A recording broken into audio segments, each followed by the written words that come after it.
cancel out on our Bandon trip, which is always you have to book 2 years in advance, so it's Yeah. not something. Yeah, he'll be excited. So I invited them on 14, 15, 16, 17. The only thing I could see was the staff barbecue on the 14th. Yeah, that we don't know yet. Okay, all right. Good morning. What brings you in here today? Bit about Oxbow. Oh, just maybe. Just maybe. He's a trustee. Thank you. Yes, you're welcome. You also. Thank Oh, you, yeah, sir. yeah, yeah. I'm sure it's all about me. Good to see you too, man. Thank you very much.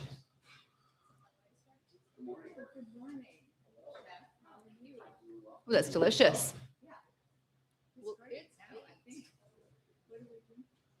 Let's go live on YouTube, please.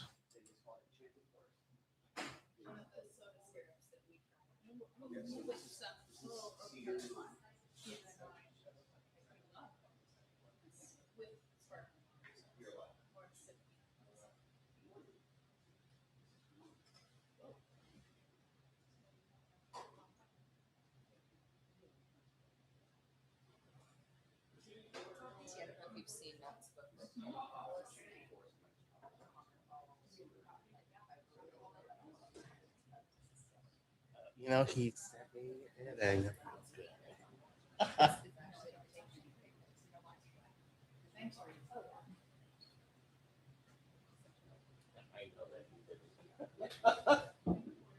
When Rick said he had the longest meeting he's ever had with a client, 5 hours and 58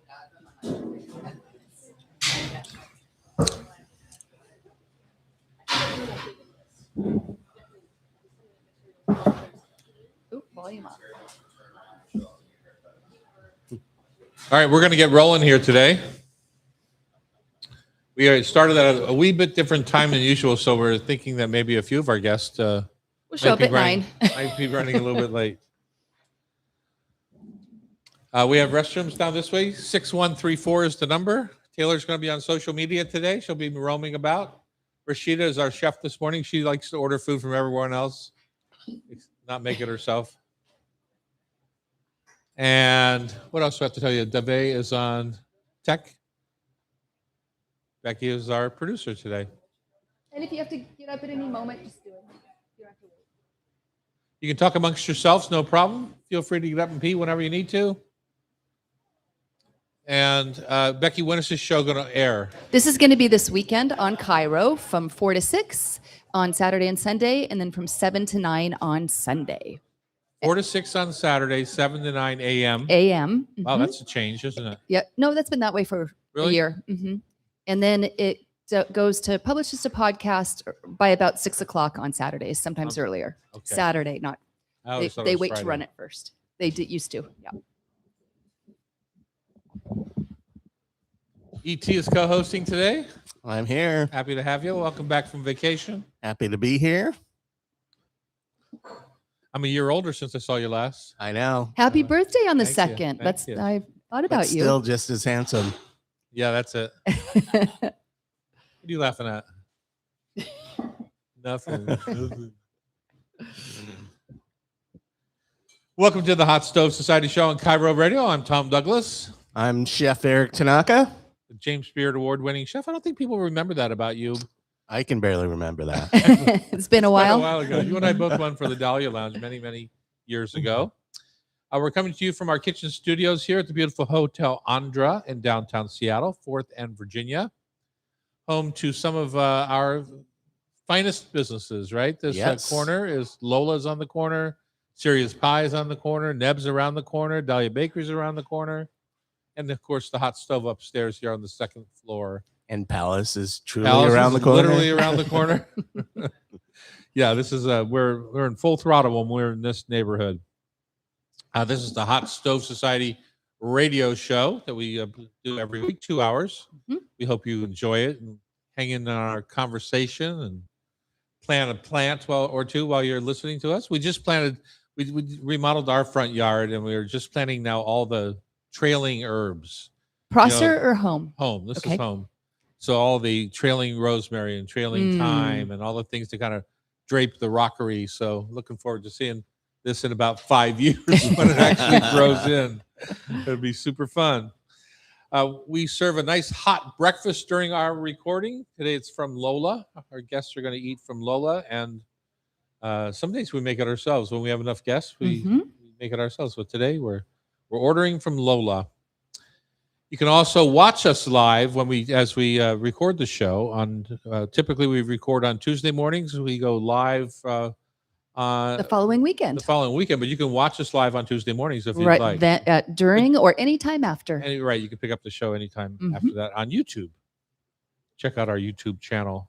You can go to Cairo or listen. Go to Tom Douglas and Company and click on the YouTube channel icon. Under Is that right? live, yes. Under live. Yes. Okay. All right. One of the things we do here at the Hot Stove, amongst many, is give classes to the public. We have both private and public classes. Some of our public classes coming up, and it's as simple as going to hotstovesociety.com and signing up, buying a ticket. August 22nd is the Hot Stove team event of Pizza at Home. So we have a lot of interest in our pizza because of Serious Pie, but it's not the Serious Pie. That's a whole special fermentation dough. Okay. But it's a delicious dough. So Pizza at Home, 22nd of August. 28th of August is International Street Food, which is a kind of a walk-around tasting experience. And we're going to talk about that on the show today, We right? are. Yeah, Rashida's going to join us. We're going to turn ourselves into a small Singapore hawker market. Fun. Why wouldn't we? Why not? And Annie just posted a lot more classes all the way through October. Oh, okay. So there's a lot going on. And we also post all of our radio classes on that same list. Check them all out at hotstovesociety.com. Bex, what's on our show today? Well, we're going to start with behind the scenes. And what's fun with this one is we have a special set of questions from a faculty member at City University in Seattle. And he's often used your clips for his marketing and entrepreneurship class. So he sent some questions for you and ET. This would be a good primer for me because on September the 24th, I will be in Newark, Delaware at St. Mark's High School. Oh, you're giving a business class on my 50th reunion. Oh, how fun. I'm giving a business class to the student body on But it's not where you went to high school, is it? I couldn't stand it is where I went to high school. Oh, it is. Yeah. Okay. Well, you're I alma couldn't mater. wait to get out of school. Didn't go to college. This is like the 10th time I've gone and given a business class, and I have no right to be doing it. Do you enjoy the process? Well, mostly I enjoy telling them that they're crazy because they all come at it. Business classes generally come at it through numbers, in my opinion. Whereas, especially in our business, numbers are important. ET can attest to that, but it's emotion. Passion and emotion. And they don't teach that in business class for some reason. So that you're adding your mark. You're helping them out. 100% I am, but they don't invite me back when I'm done. ET, you took business classes, right? I was an econ major. Oh, I guess you did. Good partnership. Yeah. Mm-hmm. Well, what would you say Which about that? is generally not business. It's a different piece of it. But supply demand. I mean, passion to me, you can takes you far, but you need at some point to back that passion up with sound business decisions. So I think you can get by with one or the other, but I think in the long term, both make for, a long, But I think it's the percentage of passion is just as important as the percentage of the business side. I agree. Like you cannot do it without Yeah, exactly. Fun. Anyway, I tend not to get invited back. So if you want to come, you're not invited. St. Mark's High School. St. Mark's High School on September the 24th. I'll be giving a class. Lovely. There you go. Maybe I should do one of those here. Yeah. Because so many people, that's the number one question I get asked. I'm thinking about opening my own restaurant. What do I do? Or we'll just break it down on behind the scenes segments. Exactly. We'll have something to eat while we do it. Chef Jason A. Vickers and Melissa Husby is here, a director of engagement at Oxbow Farm and Conservation Center. We're going to talk about a family dinner on the farm. Why not? And do we have a ticket for that? We do. They're generously giving 2 tickets, $500 value. So we don't know what you have to do to earn those tickets. Oh, I know. Oh, you? Yeah. Oh, we're not going to tell them to the segment. No, that's right. Okay. making the most out of the summer's farmers market bounty. I was just doing that at our farm because everything's in. Process. The only things not Yeah. not ready are the melons Ooh. and the squashes, which is appropriate. Uh-huh. But the peaches are in, plums, eggplants, beans, tomatoes. Mm. Did you Even bring our avocados are in. Oh, you don't have avocados. You're right, we don't. Matt Broussard is here. He's a cook named Matt Phenomena. Used to work at Palace Kitchen, and is coming in today with this brand new cookbook. And he's opening a restaurant. I heard. I You know know. what do you know about this, Et? You know, I know that he's been courted for a long time, and you know, he had to kind of come to grips with it in many different ways, but we'll go through that with him when he gets here. Mhm. Huh. It's I think it's a little bit like taking from a food truck and taking it to brick and mortar. It's a different game. And so I always like to prepare people for that. Yeah. It's a real different game because it doesn't go away. Food truck you can park, you might have some expenses, but a brick and mortar you can't park anywhere. You just got to stay at it every day, every day, Every day. every day. And when you're off, it's every day. You know what I mean? Yeah. It's like if in your head you're still in business. You still have employees. You still got all those things to think about. Pay your rent. Did the place burn up? Oh, yeah. Speaking of burning up, to our friends in Spokane, holy moly. Yep. Heart goes out. Yeah. Oh my goodness, what a disaster. We have, I know Jackie's cousins had to evacuate out of North Spokane there. So I'm hoping for the best for them. And once we find out what's going on in the restaurant scene over there, we'll try and jump in and be helpful if we can. Rashida Rosley is going to teach about a hawker's market. She's from Singapore Yeah. and is going to do a class here on the 28th of August, but we're going to talk a little bit about what's going to happen in that class. And it's an unusual class for us because it's a walk-around class.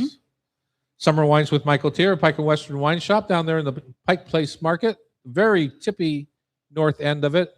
And, of course, we're going to wrap up the show with food for thought, tasty trivia. So, E.T., I have a slight confession and a happy ending for you. Woohoo! By the way, I don't know if I said E.T. is my business partner, our business partner with Loretta and Sean are the owners of our group. It was my birthday weekend this last weekend. I went to the farm. All the kids were there. They were making me crazy. So I was thinking of projects I could do by myself. That they didn't want to help with. Exactly. Uh-huh. So they're in the pool and I'm in the kitchen doing other things. Guess what I made for the first time in 30 years that we've been serving it? That we've been serving it. Cocoa pie. No, I've made cocoa pie before. Oh, but not in 30 years. I would not know. What did you make? I made the Palace Kitchen Pleen. Oh, that's my favorite. Wow. Isn't that crazy? That is crazy. That's a lot of work. Martha always had made it. You know, for years she came from the Dahlia Lounge as our pasta person and became our corporate pasta person when we did our second, third, and fifth, and sixth, and 10th restaurant. And so she always made the Pleen. I always loved it. You made it when you were in Italy. Mhm. Yeah. Or did you ever make it, or did you always eat Oh, it? no, that's what we did. You had to every make it. week. Yeah. Yeah. Did you make delicate little pieces? Don't be like that. Well, you got big hands. I'm just wondering What are you how saying? you just got those guys so cute. Can't believe that. Of course I did make delicate little pieces, although I will admit to the fact that they were twice or maybe 3 times as big as Right. our That's what I was delicate guessing. little pieces. Thanks. So, and if you want to look it up online and see what I made, agnolotte del Pleen, and Taylor's going to put it up on our website. Where's Taylor? She's going to put up on our website a picture of what it looks like. So, I'm looking forward to that. Your turn, T. That's my taste of the week, by the way. I was down in LA visiting my folks, and I went to 2 places in one little mercado called Comal and Holbox. And Holbox just received, I think, a Michelin star for their tacos, but it's essentially a food court. So it's my kind of like Mhm. That's Michelin your idea. 1-star Yeah, joint. Like, exactly. I'm not into the service or the fancy finery, whatever. But so I had it's mariscos or just seafood at Holbox, and it was delicious. Huh. We had scallop bug with chili. I mean, Mm. just everything. It was amazing. But my taste of the week was actually just taco de costilla, which is just a kind of a beef taco with fried potatoes and just a tomatillo salsa. But it was so good. Like the salsa was just so right. Like, And could you pinpoint perfectly what made that acidic. salsa different than any other salsa? Could you pinpoint it? you know, everything was exactly balanced. Like you could taste the tomatillo, you could taste the acid, like you could taste the cilantro. Like everything was there. Uh-huh. Nothing was too much. Everything was just right on with, and you know, they just sear that beef. They don't use salt. It's just seared beef with that beautiful handmade, you know, they make the tortillas right when they're cooking the Yeah, meat. perfect. So it was just all perfect texture. Like Huh. everything was delicious. Sounds fantastic. Simple and delicious. All right, well, there's our taste of the week. Up next, it's behind the scenes at TD and Co on Cairo Radio. It's the Hot Stove Society Show, 97.3 FM. Got us rolling. Yeah. Hello, YouTubers. Thanks for watching today or all through the week. We appreciate you. Please hit subscribe. Doesn't cost you a nickel.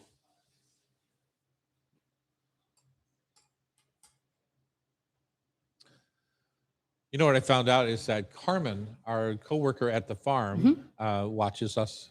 Oh, that's nice. So, you got to be careful. Well, you always say good stuff about her. You know what I say is like you should be working.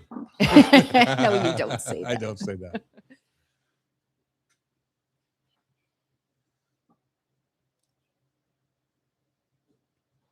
Well, that's an exciting beginning, huh? Everyone's wake up. Wake up. We're rolling. Did you guys order breakfast? Awesome. Awesome. And welcome. You're our only guest that showed up for our 8 a.m. beginning. We think that some other people might show up at 9. That's our, usually we record at 9. Okay. By experience. Me too.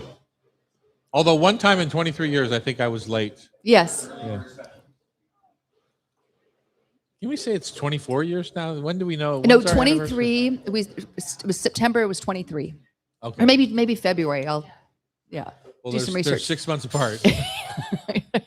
I'll denote the 24. We are back here in the kitchen on Cairo Radio. Lots of things going on around the Hot Stove Society show.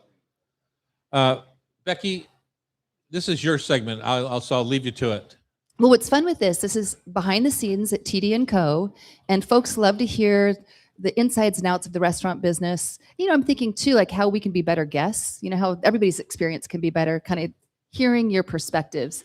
And today's questions are special because they came from a faculty member at City University of Seattle who has used clips of you guys talking and answering questions to spark conversation in his marketing and entrepreneurship classes. So he graciously wrote these questions in. Nice. So Nice. yeah, so we'll start with the first one. What advice do you have for someone when you're starting a business and times are tough or especially lean? Like now. I wouldn't say now. Certainly not. Okay. Now Okay. isn't the leanest time we've ever been through, for sure. No. I mean, it is summer, so that's very helpful. Uh-huh. Our lean quarter is the first quarter of the year, Okay. and we always try to build those first the 9 months after that. We try to build enough reserve to Mhm. get through the first quarter. Okay. Because I would say, in a company like ours, we could easily lose $250,000 in the first quarter. You have to make up that $250,000 before you can even get into the black ink on the Mm. other 9 months. So So it's always a race, it literally is a race. to lose less, and then I remember a race challenging to cover it. our management team one time. Let's try and break even by June 1st. Uh-huh. That's That the was race. the bar. Yeah. And didn't you open Dahlia in January one year? No, November 15th, November, 1989. Okay. Yeah. All right. It's burned in there. Yeah, I know. But that's the hard part about opening. Like when you accept a lease, sometimes it's not like on the schedule. Like, oh, I want to open exactly in April 1st. Give us a month or two to get into our rhythm, and then get into a high revenue stream. Like, you know, some of these things are the way they are. Like you can plan or hope or this or that, but some of them you have to deal with. And I think it's keeping an open mind to what any kind of solution may be. because And a restaurant solution touring. might be changing the menu. It might Yeah. be changing your hours. It could be what? Tablecloths, no tablecloths. There's a lot of solutions you come up with where you kind of make up in your head, like, this is what's wrong. That's what's wrong. And the world changed, customers change, Mhm. business temperatures change. Like there's no one solution that, oh yeah, this works, let's do this. Like, especially now, I think the cycles of fixes, quote unquote, are so much shorter than they used to be. And just there's so much more information out there. I think, you have to really be nimble. I think that would be my first thing, is like really be nimble and understand what's happening in your business, because I think it's the things happen so quick. It's easy to get detached from what an actual solution may be. Okay. And you just never know. I mean, there's the obvious ones like the pandemic. I Mhm. literally closed my restaurants down in 10 days. Mhm. Literally, Quick. Yep. and I still get beat up about it, but there was no option. Mhm. You wouldn't be here today. I couldn't ask people to work and then not feel like I couldn't pay them. So that was something that was super important to me. But so there's the things like that are the kind of outliers. The 2008 crash. We actually had our best year ever. Oh, interesting. Isn't that the craziest thing? And I always We stopped all spending, and I think it's an easy Fix. Yeah. fix, but it actually worked. You can't, over a long term, stay on that path, because restaurants need reinvestment. When dishes break, you have to replace Mhm. them. When there are a million things. When your walk-in goes down, you have to fix it. So you know how much silverware goes in the garbage can every day? Oh, I bet. And Yeah. times that by multiple restaurants. We even have metal catchers. It Mhm. still makes it through. As waiters are scraping the plates and they're busy, you got hands full. But next thing you know, you've lost on that table. You've lost a fork and a knife.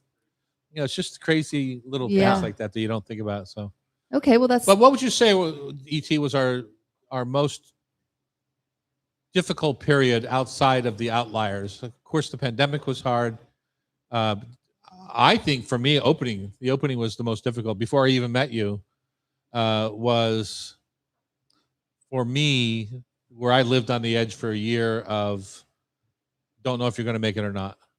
yeah, well, it kind of like you said, that first quarter always kind of feels like that. Of it's hard to stem those losses. Like Mhm. every year, it's the same thing. So for 33 years, like just dealing with those business cycles. But it's not unlike more traditional retail where 60-70% is during that holiday period where you're taking in your revenue. The rest of the year, just trying to minimize that loss. I also think it's interesting how neighborhoods change. So, for example, there was a moment in time when the Pike Place Market area was the hot restaurant area Mhm. in the city. It had happened before that up on Broadway. That whole area on Broadway was the hot place in the city up on Cap Hill. Then, as the market cooled off, it happened up in Belltown, Mhm. Flying Fish, and those restaurants Right. up there, Yeah. Cascadia, and all those kind of restaurants up there. It just felt like it was a vacuum, just sweeping our customers up to First Avenue, Second Avenue. Shiro opened, lots of things. Then it's been back up on Capitol Hill again. Now I feel like there's a little bit in Beacon Hill of a hot Right. Well, and Transit Finney area. is huge. Finney Ridge is big now. And I think you have to look at the east side. I mean, that really, changed over the last decade of Mhm. I really think Ballard became this enormously hot area, and then I would have thought it was going to cool off, but they have built so many residences in the area, in the neighborhood. Ballard Yeah. is like it's got to be one of the densest places in the city these days. And I think, with the Ballard Farmers Market, that being one of the first, community markets, like that's Year really round. established. Yeah, Mhm. year round. And how many people that draws to Ballard? Like it is huge. Kind of Not just know, as a same at the visitor, U but some Market. people move there because they love going to the market on Sunday. Yeah. Mhm. Yeah. It drove me there on Sunday from Kirkland. I went to the Ballard Market. So Yeah. just for that It's packed, vibe, isn't it? it was packed. And if it was any more packed, it would have been hard for me. But it was just perfect. Dogs and struck- strollers. I struggle sometimes with the amount of Yeah. dogs, and not the strollers so much, but when we take the grandkids, it's like you just you're whipping your head around the whole Mhm. time trying to keep track of them. Yeah. There's so much to see and do. Okay, so I want to add to that question a little bit. Where do you look for inspiration when the business is going through a low period? What inspires you to? I use my tears as my prisms. I think to me, it's other restaurants. Hmm. Like looking at other places that are thriving or things that feel lively. Hmm. And I think, with the internet, that's where things have changed so drastically. Like you can access 1,000 restaurants in a night. Like before 10, 15, 20 years ago, like you had to wait for publications. You Right. had to wait for reviews. You had to wait, monthly getting your gourmet magazine or what, Bon Mhm. Appetit to see new things. But now it's like you can see 100 restaurants in 10 minutes. Yeah. Well, that's a dual-edged sword, I will say, because as we waited for our first review at the Dahlia Lounge in 1989, How long did you wait? it took, I think, 8 weeks before John Wow. Hindenburger finally wrote a review, and it saved our bacon. We were Mhm. definitely ready to go out of business, and we got this sterling review, and it just gave us time to breathe Mhm. again. I mean, we were not paying our bills at home. We were bouncing checks. We were doing all sorts of things. Just gave us a ton of room to breathe by having some revenue. Mhm. And so that to me has changed. Now you can't even do a soft opening without getting reviewed online. Right. Within minutes, literally at the table as they're eating food that you've given them a form to sign saying this is not a reviewable. Do not discuss. Yep. I've been meal. to those. It's online. It's online. Yeah. Yeah. You've been to those, right? I have. It's an Isn't honor. that tempting that you can't hold back online? No, I respect. I mean, I feel like we're being a guest for you. We And you're eating respect for free, that. for God's sake. Exactly. Yeah.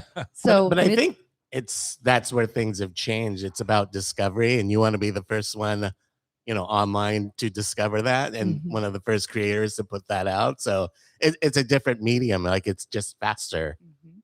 Well, thanks. We didn't get through all the questions, but we'll save them for We next got through time. only one, and maybe barely. Well, thanks, Well, City University. those are fun for us to answer too. I think ET feels Yeah, the yeah, same yeah. way because, as you can tell, our passion for restaurants and the restaurant business hasn't faded. Mhm. What do we do on our day off? We either cook or we go to a restaurant, and Mhm. we talk about it. What'd you see in Yeah. LA? What's happening? So all good. When we come back, it's time for Melissa Husby, and she's the director of engagement at Oxbow Farm and Conservation Center, and Chef Jason Vickers, founder of Net. I can't even say Natonks it. Natonks Menu. Metsu. There you go. On Cairo Radio, it's the Hot Stove Society Show, 97.3 FM. All right. Okay. Thank you. I didn't do it so well, but I did it. I didn't mean to Shanghai you with that indigenous term. Yeah.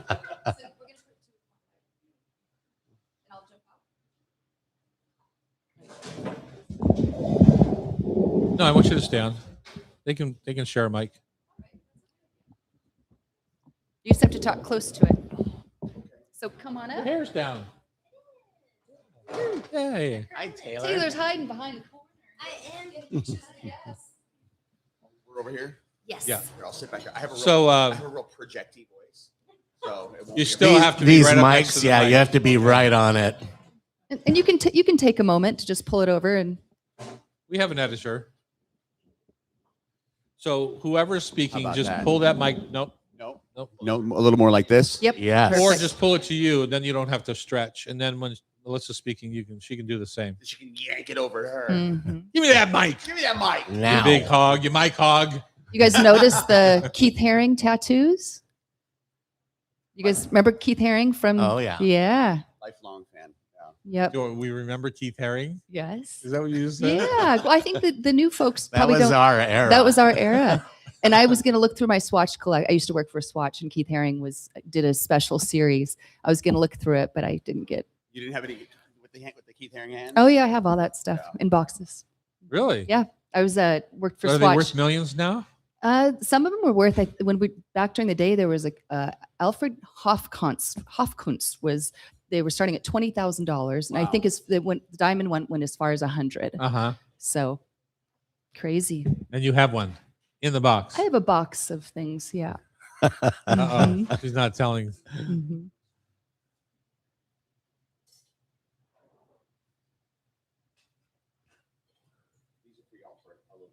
Okay, Thank thank you. Who wants to start us off? I think we should start with Melissa to Okay. talk about Oxbow, and then Jason can go all deep into the food. So, Melissa, you have to stay on it no matter who you're talking to, okay? Yes. You'll give it a little practice. Okay. Well, thank you so Let's, much. No, yeah, just Tavay, pull can it you, closer. Yeah. Lift that mic up a little bit to her And you're face not there. we're not on the radio yet. Practice sesh. Yes. There we go. So that you're all comfortable. There we go. Excellent. That's it. Now get up there. That better? That's better. Yes. Practically kissing the mic. You're kissing the you mic. have to eat it.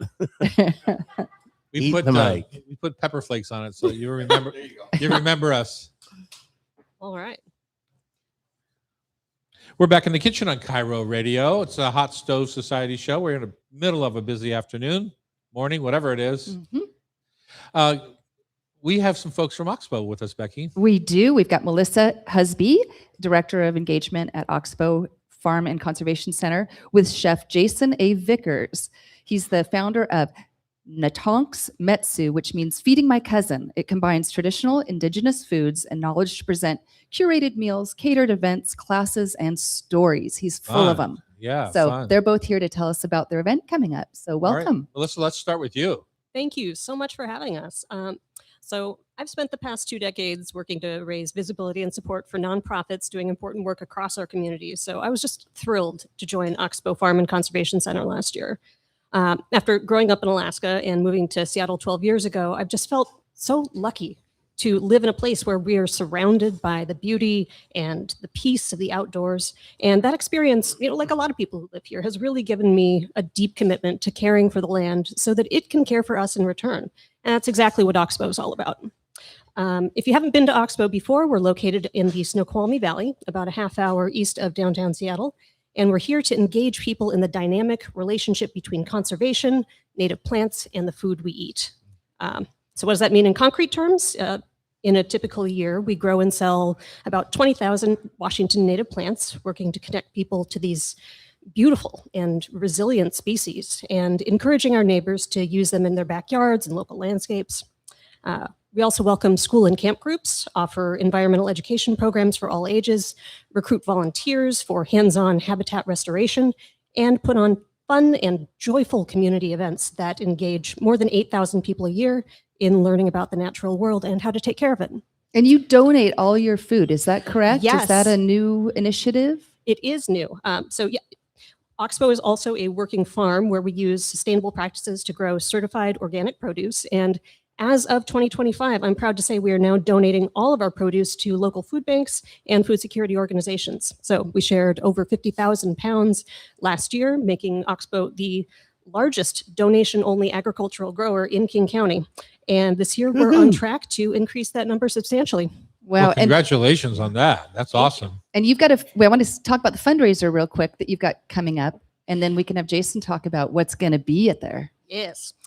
We want to invite all the Hot Stove Society listeners to join us at Oxbow's Family Dinner on the Farm on Saturday, September 19th, where Chef Jason and the Natonks Metsu team will be cooking up an elevated farm-to-table dinner that draws on his expertise in the flavors of native country and combines them with amazing Oxbow produce fresh from the fields. Now that we're donating all of our produce toward hunger relief, Family Dinner on the Farm is actually our community's once-a-year opportunity to taste that harvest for yourself. So your ticket purchase will support our nonprofit farm and our goal of sharing 75,000 pounds of fresh organic produce this year with neighbors in need. Awesome. I used to always buy from Oxbow Farms, Mhm. but now I didn't realize you had gone full nonprofit. Yes, that is a recent change, sort of the combination of, the economic factors we saw coming out of the 2024 election, as well as Oxbow really wanting to be a better neighbor to other small farmers in Snoqualmie Valley. We realized at a certain point we're in competition with all of these other small farms, and it felt out of alignment with our values as an organization. Mm. And it's your dry season, right? Because every time I look out there, it seems like you're flooded. You are correct. This is very much the dry season, Yeah. and I think what is this, the 4th summer that Washington is in, emergency declaration of drought. So, yeah, it's tough. We're doing a lot of interesting work around dry farming with tomatoes and squash, that sort of thing. We were actually, I think, your first customer way Really? back with Luke and Sarah, the original Yes. farmers. So it's interesting following just that trajectory. And you talk about what do restaurants do in lean times, like farming, and Tom knows because Prosser Farm. Farming is as hard as restaurateuring is. Farming is 10 times harder. Like how many iterations Oxbow has gone through to get to where you are now. Like it is amazing. But once again, I think passion has carried you guys through to where you are now. So kudos to you guys for, Aw. making it work, because it's farming never, ever, any year is never the same as last year. Like it is hard. Jason, what are we going to eat on the farm? On the farm. Well, first of all, good morning, chefs. It's nice to see you. You too. Yeah, you It's too. really, really fantastic to be here. Yeah. So this year on the farm, we have a couple of things in particular I'm really excited about. From the very beginning, we're going to do some hors d'oeuvres. We're going to have a lot of fun. We are going to do a couple of really cool, fun things. We're going to offer. We have some traditional foods that we're going to get a chance to offer this year, and shout out to Oxbow Farms for, I'll tell you, we went about a month and a half ago to do a tour of Oxbow Farms. And one of the first things I noticed as we were walking the rows was they have camas planted that's blooming, which, as you guys know, is kind of a rare, kind of a special little treat around here. It takes a little time to get there, but I saw this row of these gorgeous purple flowers. And right away it was like, oh, I know what that is. Yeah. But for this What do meal, you do with it?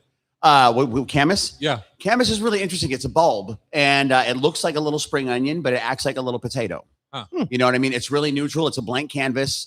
Traditionally, we would dig a pit and bury it in between skunk cabbage leaves, and then and bury that and kind of build a fire over it and let that go for a couple of days.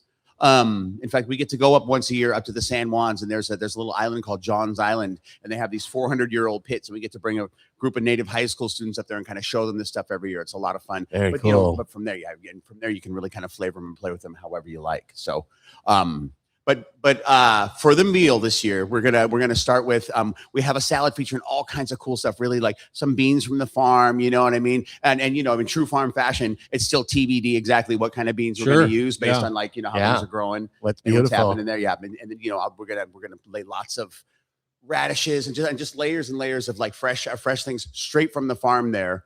We have, and then again, featuring some beautiful items from the farm. We're going to have a big farro salad and kind of some roasted root vegetables, all harvested from around the farm. So, and some squash and things like this.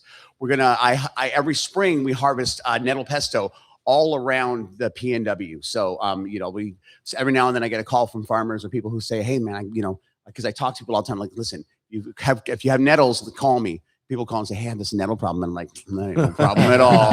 It ain't no problem at all. So we like to harvest as much as we can. And we process it. I process it into one of the bases for one of my beverages, but I make tons and tons of nettle pesto so we can serve it through the year. Sure. So we're gonna rub some, so we have some tribal caught salmon.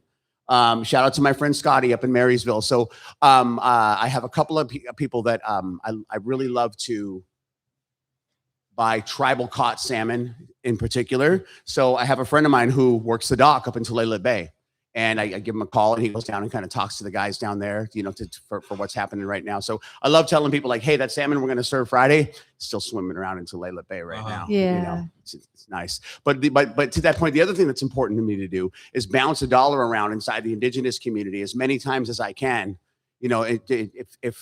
If what I'm doing, like my project is called Natonks Mitsu, that means feeding my cousins, and that manifests in a whole bunch of different ways. So, and I grew up around here. I grew up around, and I grew up in this atmosphere with y'all. I started at Lombardi's, then I went to the That's funny. Edgewater. Oh yeah, FX McCrory's, right? And then I got Tamara. Actually, I got my break in '96, and I went to join Tamara at Cafe Campagna. And those are right after she won her James Beard. Sure. And then Brasa, of course, the flying fish. So I've been kind of in this orbit for many, many, many years, So it's really nice to like when I realized we had the opportunity to come down here and have a conversation like this in this neighborhood. It's such a delight, man. Yeah. You know what I mean? Yeah. And yeah, good times and hard times in this neighborhood. So it's really nice to be here in this good way. So thank you for that. Absolutely. But But let's go back to the salmon for a minute. yeah. I'm used to seeing what the indigenous people of Alaska do with it, where they slash it and kind of put it up on a slow smoke and angled towards the fire, Sure. all that sort of thing. How are you cooking your salmon? So when we cook tradition, when we cook down at the beach, we do it in a very similar way to that. What I'm doing with this fish is I'm going to bring it back to my kitchen. I'm going to rub it with some of that beautiful nettle pesto. And I make a light smoky salmon brine because I don't always have the time and place to do a traditional smoke on my salmon. So I put together a smoky brine so that I can brine it for about an hour and a half. And then I can take it and kind of sear it and roast it and give it a really, really nice, lovely So smoky you flavor. charring wood and throwing it into that brine, or how are you getting that char flavor in there? I do a little bit. Yeah. I have a part of my little technique is that exactly. I char a little wood to give it a little bit of flavor. Yeah. And, this, of course, there's lots of aromatics. There's lots of ginger and kind of garlic happening in there, a little bit of citrus. And then, a little mirin and a little tamari. So we kind of let that go, get it really, really nice, just wait for it to kind of just change a little bit to kind of drink in some of that brine. Then we rub it up with the nettles. I love nettles. They're so rich in nutrients, magnesium, things like that. So anyway, we cook that stuff up, and I'm really, really proud to be able to serve that this year. And then we also have a lovely farro salad with some vegetables, things of that nature. And we're going to do a little trio of desserts featuring some nice sweet things from the farm as well. Very That sounds cool. lovely. Yeah. And for our listeners, you guys are so generously donating 2 tickets of $500 value to the family dinner on the farm Saturday, September 19th in Carnation. So to enter this drawing, email BeckyG@TomDouglas.com and answer this question. Here's the question, Tom. Okay. I know what my question is. Go ahead. Okay. How do you, or how would you like to give back to your community? And does food play a role? And then we'll draw the winner on August 11th. And your community doesn't have to be an ethnicity. It can also just be, if you're a senior and you live near a senior center, that could be your community. Mhm. Could be your family. It Yeah. depends on your own. There's Yeah. so many ways to give. And so it's just kind of a fun way to read it. So thank you for your generous contribution. It sounds like it's going to be a wonderful event. And the event is on September the 19th. Mhm. So if you can't go to the event, don't enter the contest. And also Yeah. you can just buy tickets at oxbow.org/dinner. Exactly. And one element of this dinner that's a little different from a lot of farm dinners that we really want to emphasize is that it truly is family friendly. It's a great event for you to just come with your friends and enjoy some beautiful scenery and some wine and this really lovely feast we're putting on. But we also have child tickets available where you can come, you can explore the farm with your kids, or you can send them off with our Oxbow educators and they can go on nature adventures while you have some grown-up time. Nice. Love that part. Awesome. I wish you were at my farm on this last weekend. That would have been fun. More a little activities grown-up that you don't have to do. time. Well, that's awesome. Luckily for me, I have lots of wine over there. So, Mhm. although I did catch one of the kids trying to drink it. Oh. Yeah. Got in a little trouble. Uh-huh. He's only 3. So, All right, thank you. That's Melissa Husby and Chef Jason A. Vickers of the Natonks Mhm. Metsu, Feeding My Cousins. On Cairo, it's the Hot Stove Society Show, 97.3 FM. all right. Thank you guys. That was great. That was fast and furious, huh? It was fast. Hey, listen, I just want to let you guys know. Yes. I Tell us brought- about this drink. So I make a series of drink concentrates. And they all start with a walk in the woods. Wait. Stop. We're just going to have you stay on for the next segment then. Oh, okay. Yeah. Thank you. And we're back in the kitchen on Cairo. It's nice to see Jim show up for his ticket. Well, he probably didn't know that we started early this morning. Well, that reading's fundamental. I just want you to know, Jim, Mr. Jim, who writes us questions we cannot answer on our trivia quiz once in a while. It looks like your egg is done. On your, yeah, exactly. So we're going to talk from summer farmers market finds to beautiful meals. Uh-huh. And we've asked Jason to stay on. From He is from, will you lead us in here? Sure. So I say it correctly. Oh, from Natonks Mitsu. And it is a catering business. Yeah. And So yeah, I'm primarily a caterer.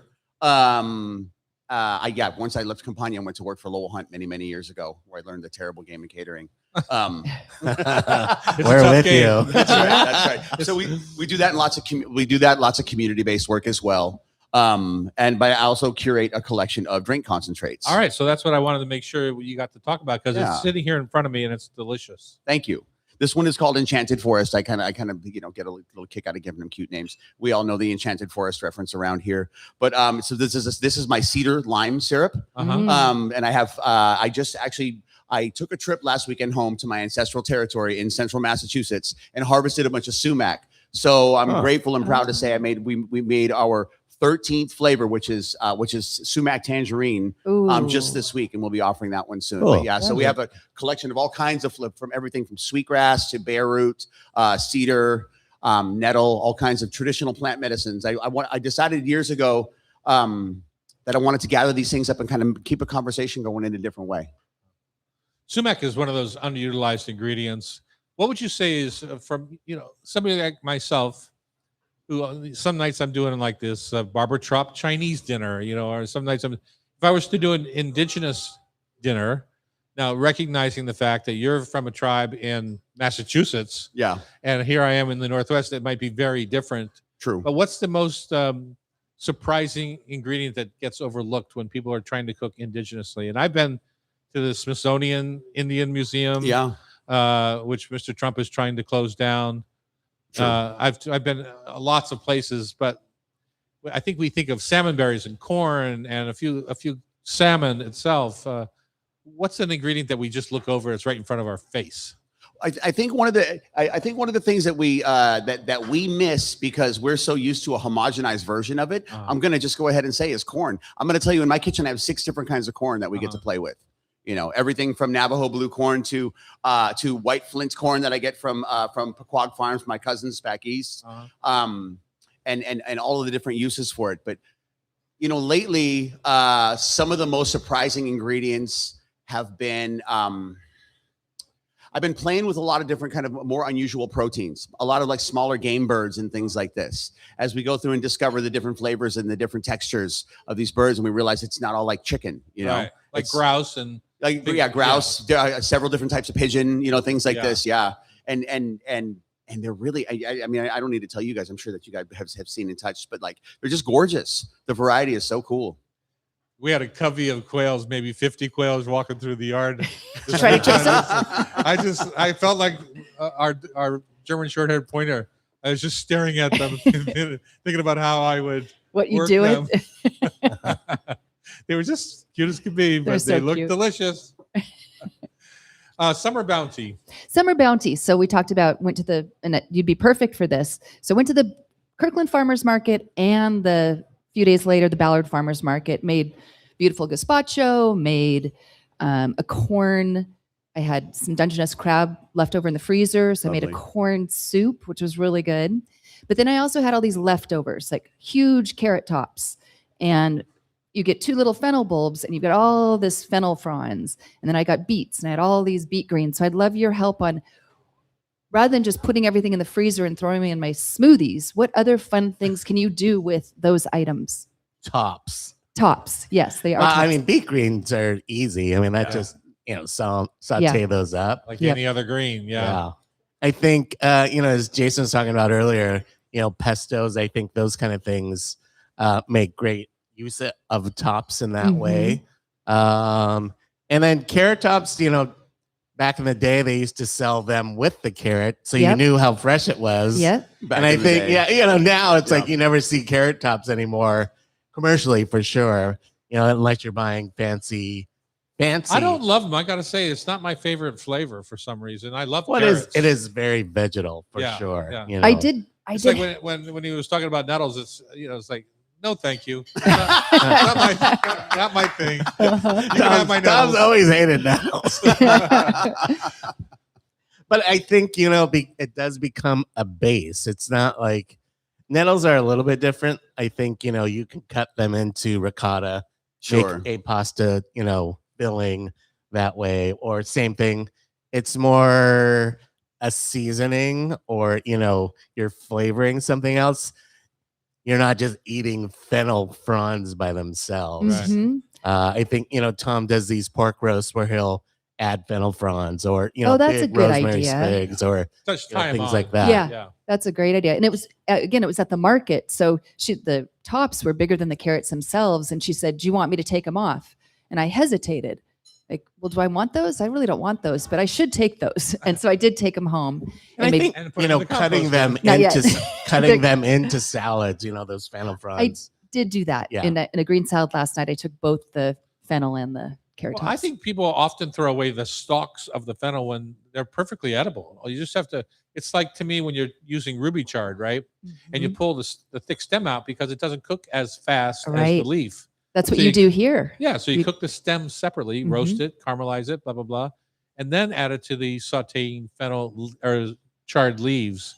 It's the same with the stalks of fennel. You just cook those stalks a little bit longer, then or braise them alongside the bulb Uh-huh. if you're cooking it that way, or if you're making a raw salad, you just slice them thinner, Really thin. really thin. Yeah. Okay. Isn't that interesting?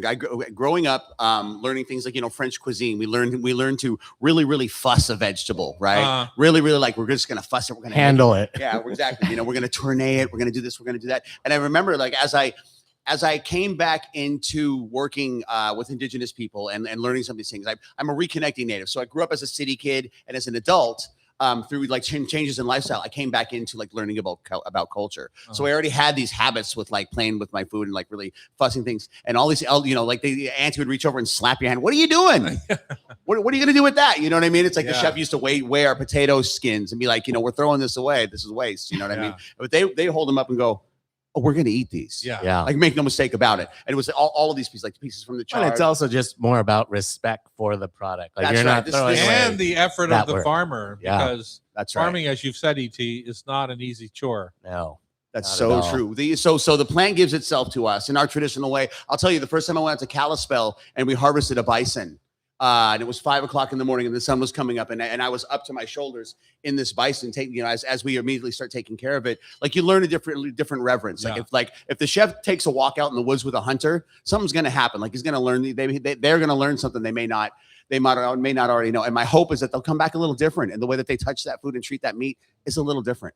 Yeah, for That's- sure. That's beautiful. Well, if you want to meet Jason, come to the event on September 19th at Oxbow Farms and have a lovely dinner. We will be cooking it up We'll on be- the first time I've ever used a wood-fired flat top. We used to have a kamal, wood-fired kamal, and if the kamal is there out of necessity, that's one thing, but I don't understand it outside of that. It's like coal-fired pizza to me. It's like Right. coal is under the brick base. You're not going to taste the thing. Perfectly good oven right over there. Yeah, Yeah. exactly. And It's this, funny how we Yeah. get hooked on things and whatever. Well, I'm not sure that it was meant for the smoke off that. Like No, it's not. down in Oaxaca, those camals are just. Yeah, set, I mean, there's you know. something to be said for that. And the kitchen at Oxbow, if you've never seen, is great. It's parked right out in the middle of a field, so Uh-huh. everything's just kind of right there, like Uh-huh. you're just live, like out here in the field. And this, Yeah. the gas isn't piped in, so you're working with what you're working with, Sure. which is Yeah. an interesting challenge for a chef and their crew. But it's like, Yeah, we're used to turning So that much knob fun. and getting medium or high or yeah, low. or- exactly. No, no, Playing no. with, that's They're good. moving coals around. That's right. Yep. Exactly. Well, it sounds super fun. Thank you for joining us for a couple segments. Absolutely. Becky, tell them again where they can get a ticket. okay, go to oxbow.org/dinner for September 19th. Let's go. All right. Up next in the second hour, Chef Matt Broussard debuts a new cookbook. Is getting ready to open a new Seattle restaurant near Cal Anderson Park. On Cairo Radio, Woo-hoo. it's the Hot Stove Society Show, 97.3 FM. All right. All right, come on out over here. Going to get a photo over there?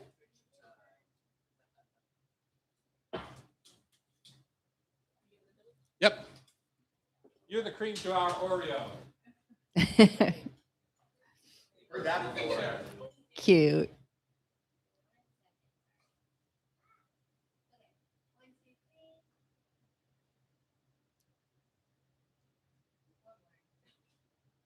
With E.T.'s mohawk. Oh, no, mullet. I always get those mixed up. Thank you. All right. Nice to meet you. Cheers. Cheers, man. Look forward to seeing us again.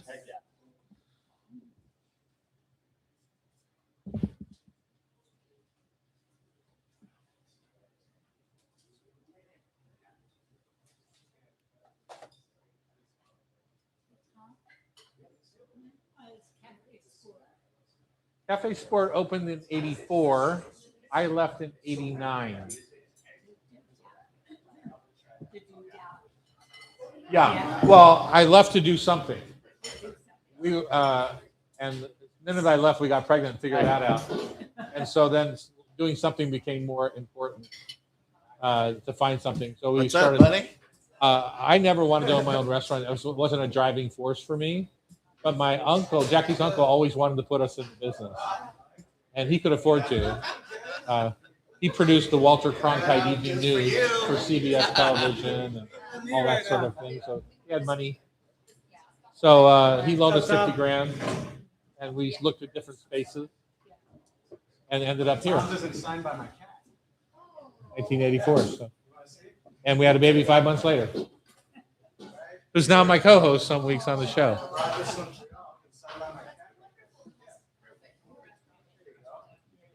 That's, For your event coming up? Yeah, my cousin makes. I hope it's food safe dye you're he putting made on a her stamp of her paw. paw. There's no way she's gonna. I would get mauled, you know. That's cute. Oh yeah.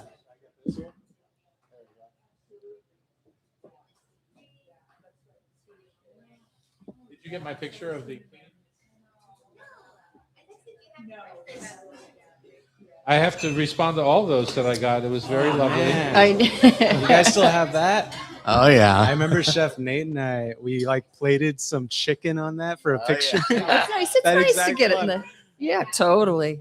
We're like, It's what not is my this? I was like, favorite. that'd be a cool plate. Not my favorite thing of the year. Still That's here. cool, man. Wow. So Matt, I could take my carrot tops and make your green goddess dressing. Yeah, you might want to use it as the base though, because the carrot tops are just a little woody and Yeah. bitter. Honestly, I don't really like to use carrot tops for much, other than oil, I guess, like a carrot top oil or something. But That adds a flavor. Maybe gives it a. no, just the color. Color, I mean, yeah. honestly, anyone just uses carrot tops because they're like, oh, it sounds cool. Like, Okay. you know, What about beet juice? So I pressure cooked some beets, and Yeah, I've got tell me a little if you bit of have red those. juice in it. It doesn't taste like juice, but would you color it with anything? Would you would use I that? color beet juice, or It's- would I it's use red. beet juice to color anything? Yeah, I mean, would yeah, you use that or whatever just- you want? Pasta, masa dough for tacos, Taylor, Oh, that's a good tell me if you idea. got those. whatever you want. Honestly, your clothes. Anything that you use water for. Yeah, that's close. Yeah, that's a good idea. I would say turmeric is where it doesn't get fun. It's like No. on everything. No. Are y'all drinking tequila right now? What is this? Oh, it was a cedar. Oh, oh yeah. I was like, are you Cedar guys having, lime. like, lemon drops or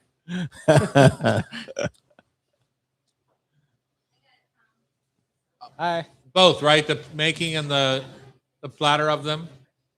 Okay. Oh, look who decided to show up for work.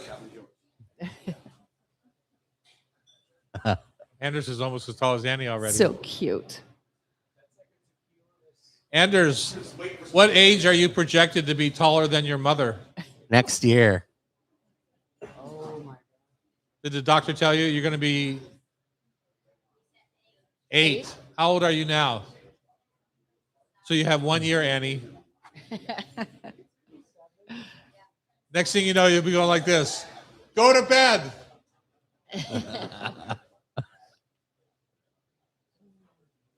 Crazy. When I was Yeah. working here, she was pregnant with him. I Yeah. didn't. Wow. Happens fast. Time flies.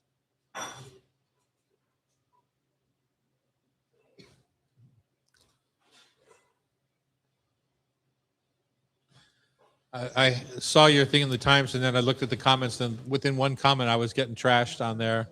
What On- comment? What's going on? It's the first comment on the Like article. on Instagram or No, No, on on the the- new probably the Seattle Times Oh, you're article. fine. No one reads that. I didn't even know those comments. on Yeah. that. See, well, there you go. It was everything I could do not to answer the troll, Yeah. saying there's plenty of ways to get a hold What of they me. even You don't s- need to jump on Matt's. Yeah. Like, why Fail would they here. even have anything bad to say about you? That Oh, makes because no we sense. took PPP money.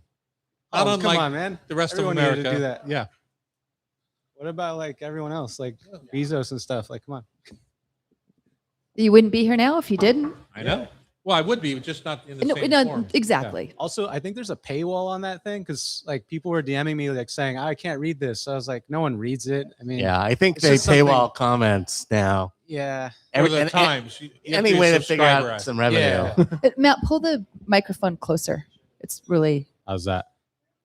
better. Good? Yeah. I feel like thanks. my mouth is almost on it. I know it's a it little has odd. to be. It's Okay. odd, but it sounds so much better. Yeah. Okay. Cool. Well, it's a little bit like this. And then it's like this. You can hear the difference, Like right? that? We want to sound Like like the that. voice Yeah. of God. Oh, okay. Echo. We want the second one. All right, we're back in the kitchen for hour number 2 of the Hot Stove Society show. Coming up in the near future, Singapore Hawker Fair and international street food classes with Chef Rashida Rusley is coming up here at the Hot Stove. Mike Tier's going to come in and talk about summer wine and Piedmontese favorites. And do you know he's celebrating 51 years of business? He's old. He's one of your good friends. And of course, we're going to wrap up the show with food for thought, tasty trivia. He is one of my good. He's the godfather of my daughter Yes. and the great godfather of my grandchildren, That's awesome. Ian and Pamela. Matt, welcome to the show. Hi. It's been a while. You've been on before, but it's been a few years. Yeah, it's been a couple of years. Yeah. Annie has a kid now that's fully grown. It's crazy. It came out that way. yeah. It's like me. I was born 125 pounds. Yeah, that makes sense. Yeah. Poor mother. Tell us about what you're doing. And now we're cooking, buddy. Yeah. Tell us your it's- background, who you are, all those sort of Oh things. man. Okay. Well, it's really cool because I remember prepping for cookbook classes here, Yeah. so it back only in the made day. sense to bring. Because it you're a here. TD alum. Yeah, this is like the debut. Basically, I haven't done any media pretty much. So this is the first. It made sense. But yeah. As you know, I cooked at all y'all's restaurants. Uh-huh. I remember we were grilling like 6,000 pieces of salmon at a blitter ride, and it was super Oh, yeah. hot. Oh, wow. The Nintendo parties, all that. So yeah, cooked at all the TD spots, like opening a restaurant, have a book, and doing all the things. But I've been here since 2014-ish from Texas. So your Yeah. main business as an influencer, right? Online, or is that how you look at that? Is that Yeah, I mean, I guess I'm an influencer, but a lot of people say you're not because you are actually a cook that just makes videos. So Uh-huh. yeah, I'm a cook that makes videos at home for a living, which is a really odd thing to say, but now it's normal. Yeah, Isn't now that- it's normal. But in Yeah. the beginning, when we were Yeah. talking and you were going to LA, that was not happening then. It's like you've been ahead of the curve. The first time I saw this was like a real thing was when I was doing a cookbook dinner at Cuoco for Marcus Samuelson's dinner. And he's like, I hear about all the things you're doing. Come cook at Red Rooster. And then Tom flew Oh, me wow. out there. I don't know if you remember that, but you flew me out there, paid for the plane tickets. And that was like my first pop up in New York and first time in New York. That was sick. yeah, Yeah. yeah. first time in the Big Yeah. Apple, huh? Yeah, that was awesome. That's Just hanging out eye-opening. with Marcus. And, Yeah, well, with Marcus too. That's a whole different door. Well, even Marcus has blown up even way mean, more he- so with social media. I he's on the think. back of this Yeah, book right exactly. here. Yeah. yeah. But I mean, he was also, I think, one of the precursors to this, like media wise. Like he was on media, and it wasn't so much social; it was all forms of media back then. And how you He's grow like into the that. Mark Wahlberg of foods, sort of like y'all are. You got the whole ecosystem, Yeah, yeah, It's an ecosystem that you built, and I think that's what you need. You can't just be an influencer, yeah. Yeah. Well, and I really respect you in the way like you were there in the lean times. Like it was not just like you just jump on and you're viral. Like you work through it all, and that's Like I hard said, because- like Nate and I plated stuff on that thing right there. We were posting pictures on the Palace. Like actually, I basically made the Palace Instagram. It was like Yeah. 50 followers. We grew it up. I got the Yeah. passwords and all that. But yeah, I mean, I was just practicing as we went. Well, it's Yeah. interesting to me. You remember when I used to talk about my circle of life, right? Mhm. So for me, it was the books, the media, the TV, Mhm. the traditional TV, Martha Stewart show, Emerald, Today shows. I mean, those were big gets in the day. And then at the same time, we had our Spice Rub line, which we couldn't really sell without going out and hand selling at the grocery chains around the country. So we did the fancy food shows. We had the cookbooks, but I couldn't make a living off of a cookbook unless I could sell the Spice Rub in Miami and then do a class in Miami. And then here we are. And then at the end of the day, the whole goal was to get everyone who was in that circle back to Seattle at some point. And when they're in Seattle, eat at one of our restaurants. So that Mhm. was my circle of economy when I started it. Now, like ET was saying, you have a whole different circle, but it's the same idea, really. It pretty much is. It's all feeding the machine, yeah, but it depends which one you want to feed more, right? yeah, Like for me, the restaurant, I would love to be there all the time, but that's not going to be what I'm doing. Yeah. Like, I'm gonna like create the concept, train the staff. Actually, we're bringing on Chef Paco. I don't know if you remember Chef Paco. Sure. Oh yeah. Yeah, from Cantina Lenya. So he's gonna be coming on, and Very he's gonna cool. be managing. And And do you have a name for the restaurant yet? I do. It's gonna be called Char the Chicken. Char the Chicken. Yeah. And what kind of style? So this is just a very easy concept: rotisserie chicken. Perfect. It's kind of like So Italian. LA chicken scene. Exactly, like chicken, potatoes, like frijoles charros, like a Mm. little like South Mexican flair. Yeah. And And I think El Pollo Loco is kind of the precursor to yeah, that. so that's that- what I'm saying. Like there needs to be like a nicer version of Pollo Loco, Yeah. and it doesn't really exist out here. Like you can't just go get a whole chicken other than Costco, but it's Mhm. gonna be like flaccid skin rotisserie chicken. I want like a nice charred chicken. I remember Tom would pass by as I'm on the wood fire grill, or anyone really, and you'd be grilling grill bread. And most of the times he would just be like saying more char, like he'd More peek char. over and be like, more char. So that's like Well, what- it's a hard thing for people. yeah, it really is. A We lot of see- people think it's burned, but no, man. Like it adds flavor, it adds Mhm. texture. Like texture is really the vehicle for flavor. Totally. Yeah. So now we'll get back to the restaurant in a bit, but I think you're here Oh, yeah, for the your book. new book. Yeah. We were here for the book. Now we're cooking. They wanted my face on it, but I just wanted food. That's called queso flamado. I grew up on that. Just like queso Oaxaca, chorizo. I used to hate the chorizo when I was a kid, but now I love it.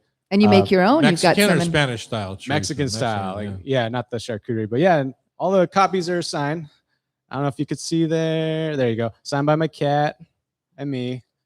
Don't worry, it's cat not stamp. it's not ink on her paw. It's my cousin makes stamps, so he made a stamp of her paw. Mhm. But yeah, now we're cooking. It's just I never knew what to call my food because they asked me like, "What is it about?" And they say, it's Matt's food.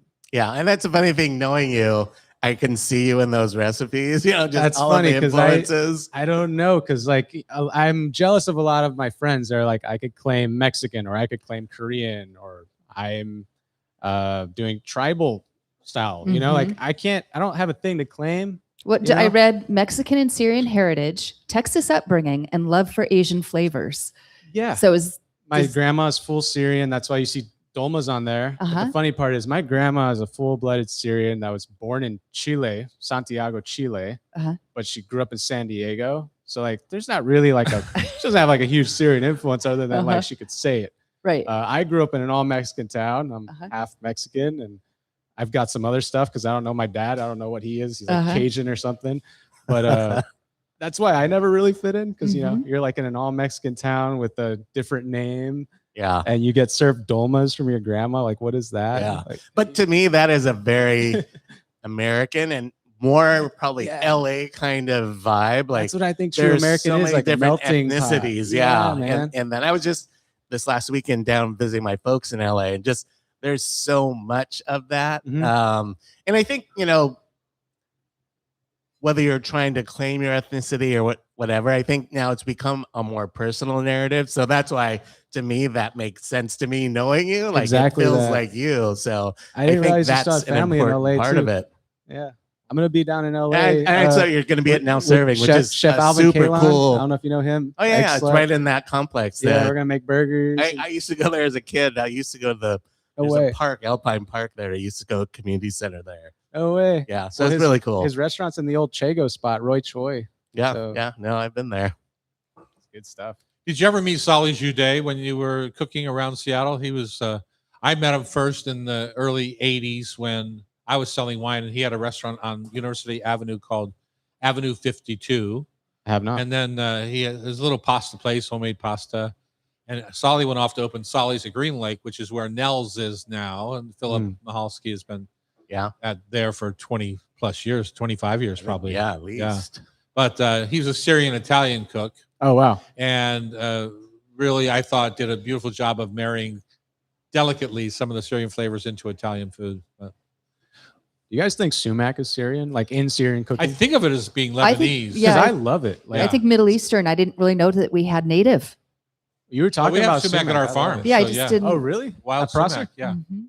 Man, I love sumac. Like I could put on anything. Maybe it goes back to me loving chamoy And like if you think back, chamoy came from like umeboshi, and sumac is kind of a berry, right? Hmm. Yeah. It's got Citrus. that tartness like ume. What's Yeah, chamoy? bitterness. Chamoy, it's like think of like a Mexican candy sauce, like chili, Oh, sugar, yeah. cooked down, simmered. See it on the rims of a lot of drinks down in Mexico. Yeah. So Yeah. before we just got 2 more minutes, Oh, but I okay. want to say that you'll be at the Elliott Bay Book Company on Thursday. Yeah, we'll be at Elliott Bay Book with Kenji Lopez Alt. I don't think anything else in Seattle It's- other than Wajamaya, but we're gonna announce that like in a week later. Okay. August 13th from 7 to 8:30. And you don't need to register, but they'd appreciate it so they know You could what show the up audience and get a is. free Yeah. scoop of Molly Moon's ice cream. We're Ooh. gonna have Molly Moon's, and I'll do a special little topping for that. But Elliott Bay Books is just one of my favorite bookstores. Also, Third Place Books, if you want to go get the signed copy, Mhm. like any of the third places around town. And when I say third places, I don't mean like go to a bar. I mean like this is a bookstore called Third Place Yes, Books. Yeah, in yeah. Bothell. Yeah. Well, not Bothell. Also, what's it called? Seward Park, right? Yeah, Yeah. Third Okay. Park. There's one in yeah. Seward Park, which I haven't been to. I hear that one's really nice. Yeah. I love the Bothell one though. I think one other piece of this, we have another Palace alum on that. Sarah Flotard shot that. Not only Yeah. that, Sarah Flotard shot it, and Chef Nate Crave cooked it. So Yeah. Oh, yeah, he was fun. there the whole time cooking as well with me. He has the same tattoo as me, this Palace Kitchen chicken. So Huh? yeah, it was Family very. affair on Last that. time I saw Nate, it looked like he was trying out for to be Santa Claus. He still has or that play beard. for ZZ Top. He still has. He's gonna help me out with Char the chicken too. Is he? Yeah. Very Awesome. cool. Right. Coming full circle. Exactly. What's up next, Bex? Well, we've got Singapore Hawker Fair and International Street Food with Chef Rashida Rosley. All right. If you want to know Woo. more about Matt's book, Now We're Cooking, Now we're cooking. all-purpose laid-back recipes, go to Matthew Broussard at A Cook Named Matt. You can buy it there. You can buy it anywhere, I'm sure. And it comes Anywhere. out, what, in August? August 11th. August August 11th. 11th. Yeah, just a couple Publishing day. days. Congratulations. He debuted on Today's Show. So Very cool. All right. All right. On the 11th, you're on the Today Show? Mhm. All right. We'll look in. but this is better. Oh, This means more to me. that's so sweet. All right. Come. We'll be back on the Cairo Radio 97.3 FM. Thank you.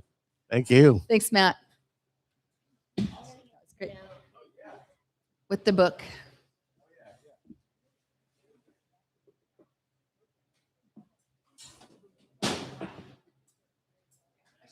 We can just hold it. Okay. I know it's hard, Kale, but make it look pretty next to this.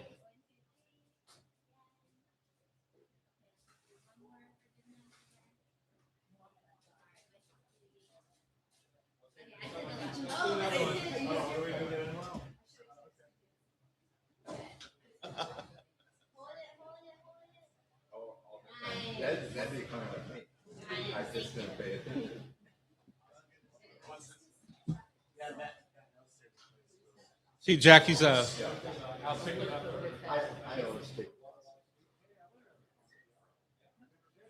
Yeah, there's me. Oh, first time.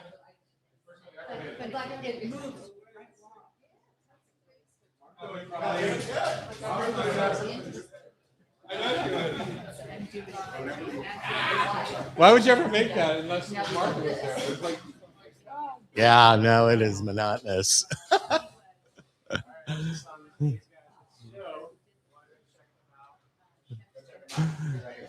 these guys is These guys is huge guys. you've only been a weekend in New York City and listen to you.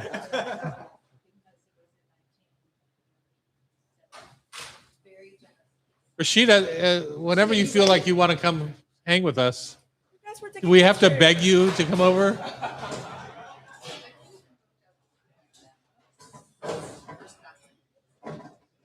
How are you, Jim? I'm good. How are you? Good. Glad to have made it here. Right in my face. Were you surprised when you walked in? Yes. I told Becky to text you. She said, no, I want to see him late. That's not true.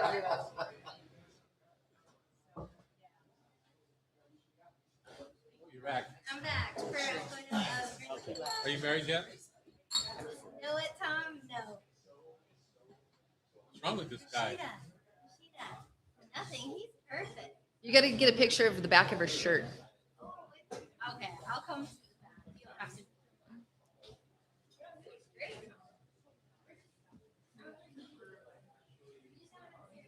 Oh, you're married already? You went to the photo? You always say engaged.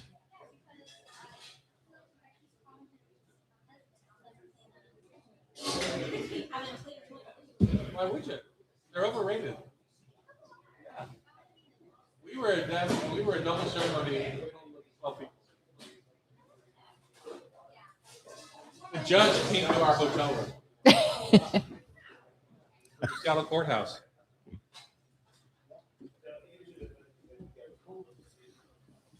Ready? Yeah, ready. Welcome back. It's the Hot Stove Society show on Cairo. Woo. We've got a busy afternoon here at the Hot Stove Society Kitchens, downtown Seattle.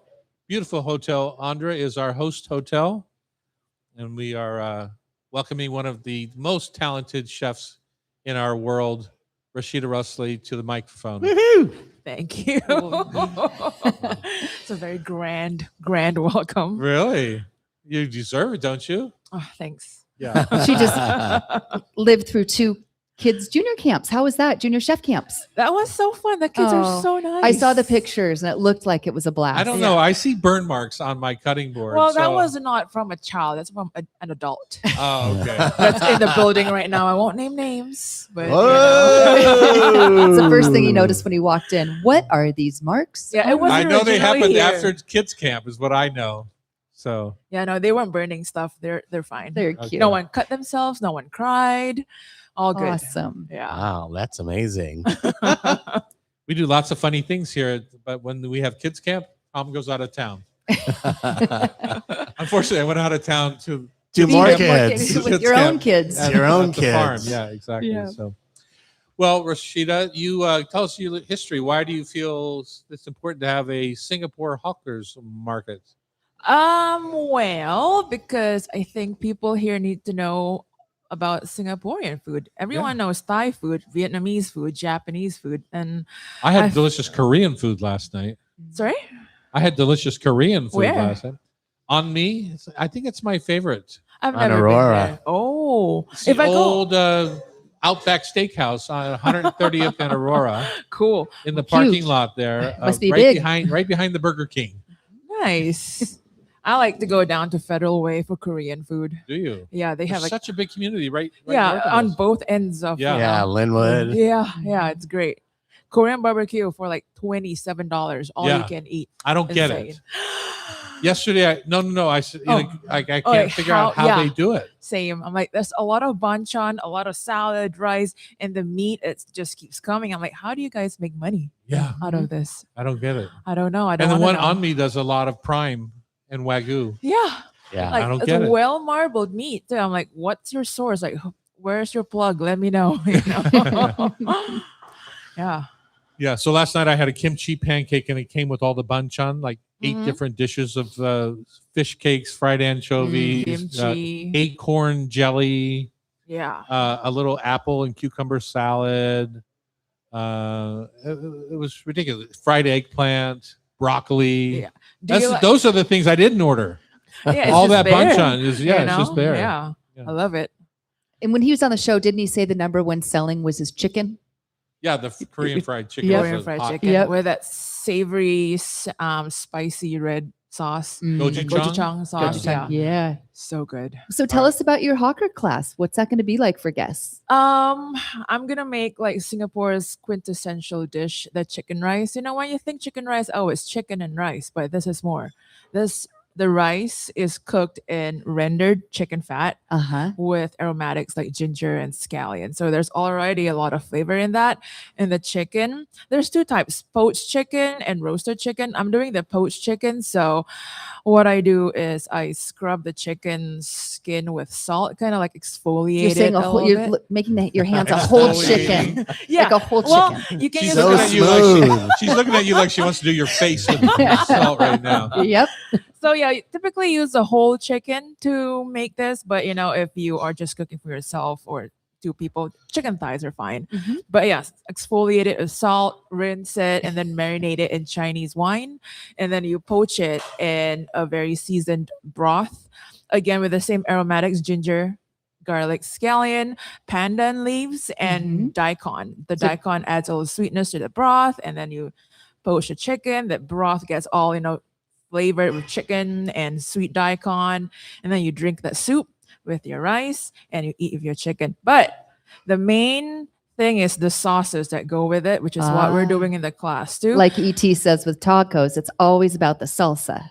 So Yeah. with Yeah. this, it's It's about the sauce. So Okay. there is the ginger garlic scallion sauce with a neutral oil and sesame oil and a garlic chili lime sauce. Those are Mm. the 2 must-have sauces when you eat chicken rice. Yeah, because I think a lot of people when they have chicken rice, they're like, "What's the deal? Is it chicken and rice?" That's the way You it know? was when I was in Singapore. That's exactly what I said. Et Yeah, everywhere was Hainan chicken, and there was only one of the Hainan chicken stands that actually had a line. Every place else, It's just Everyone rip-offs. sells it. So Yeah. it's like there's no, I mean, there is like a couple really like, go-to places, but it's Singapore. It's dime in a dozen. It's yeah. everywhere. So here's the thing. I came back so sour on that whole dish because I just thought it was like bleh, meh. I guess you. And you get a then little Jackie like made it from Oh. top to bottom.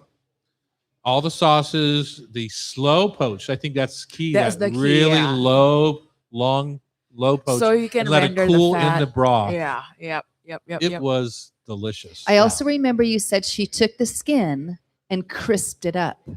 Almost and made make cracklings and cracklings. then Yeah. chopped the cracklings and sprinkled it all over top. Yeah. Oh, so good. It's really. she's good. like, "No way." Yeah, exactly. I'm like, What do you mean, no way? You don't do that?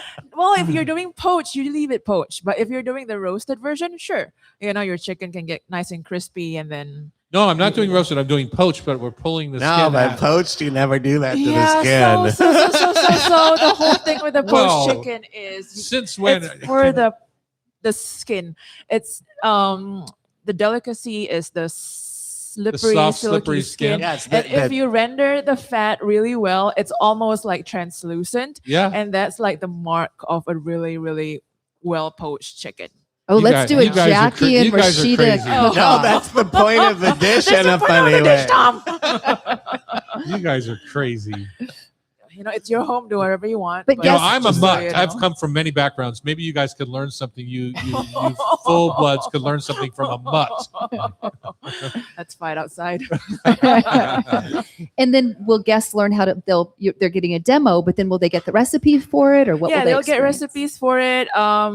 This one is demo and taste, so they'll watch me make everything. Depends if I have like a full class or a smaller class, I'll get them to make the sauce, and then they can bring the sauce home. Oh, lovely. Yeah, have a little jar to bring home and then eat with anything and everything. All right, so that's just one of the stops.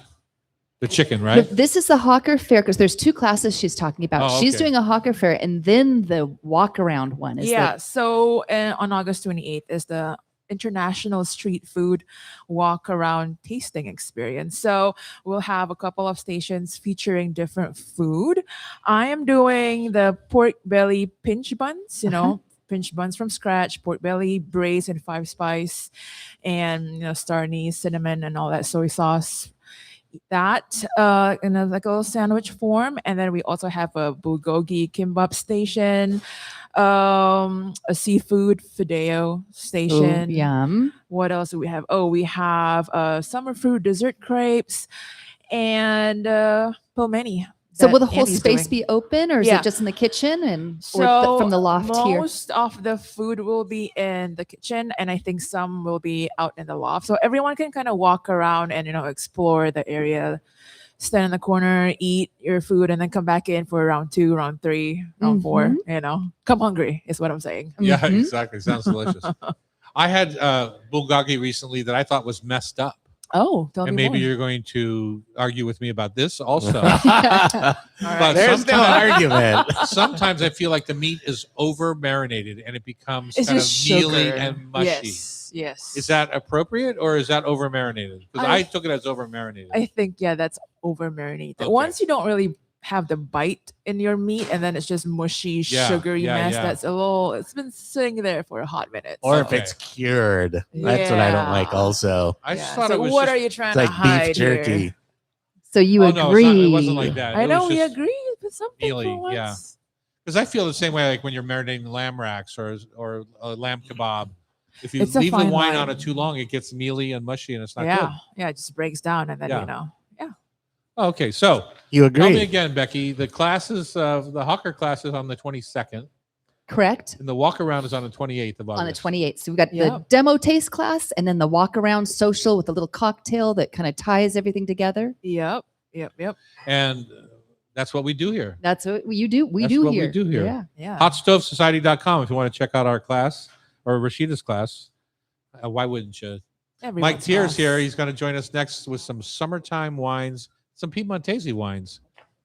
On Cairo Radio, it's the Hot Stove Society Show, 97.3 FM. Okay. Michael.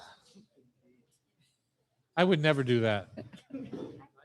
Hi. You have to show Jim Maurer that. From I don't know. I don't want to Pamela. offend anybody else. Look But at Jim, that I don't mind beautiful- offending. I mean, of course, it's going to be classy. Or oh, there we go. And he got a gift today. Oh, You have to ask her. This is her happy place. she's like, love it. Can I open it? Yeah. Thank you. Oh, Oh, that's so sweet.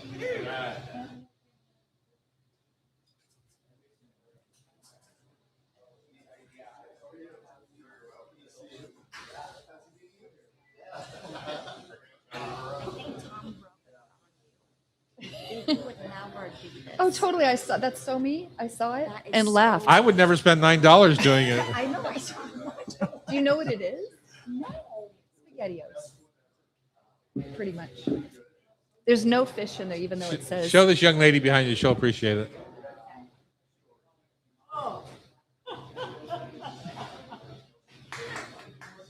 These guys have jokes.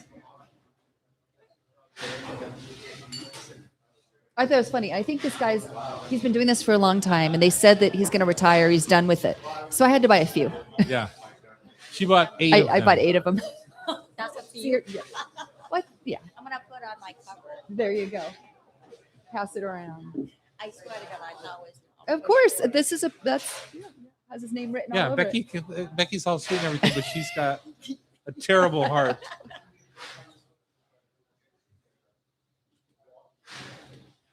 Okay, Mike, you're on, bud. Let's do it, Mike. Ah, Nice haircut. thank you, Mike. I can see all your face now. That might not be better, but As Pamela would say, your face is sticking out. Debate, will you help him with the mic, please? That's what Pamela says. Your face is Your sticking face out. is sticking out. Cute. Okay.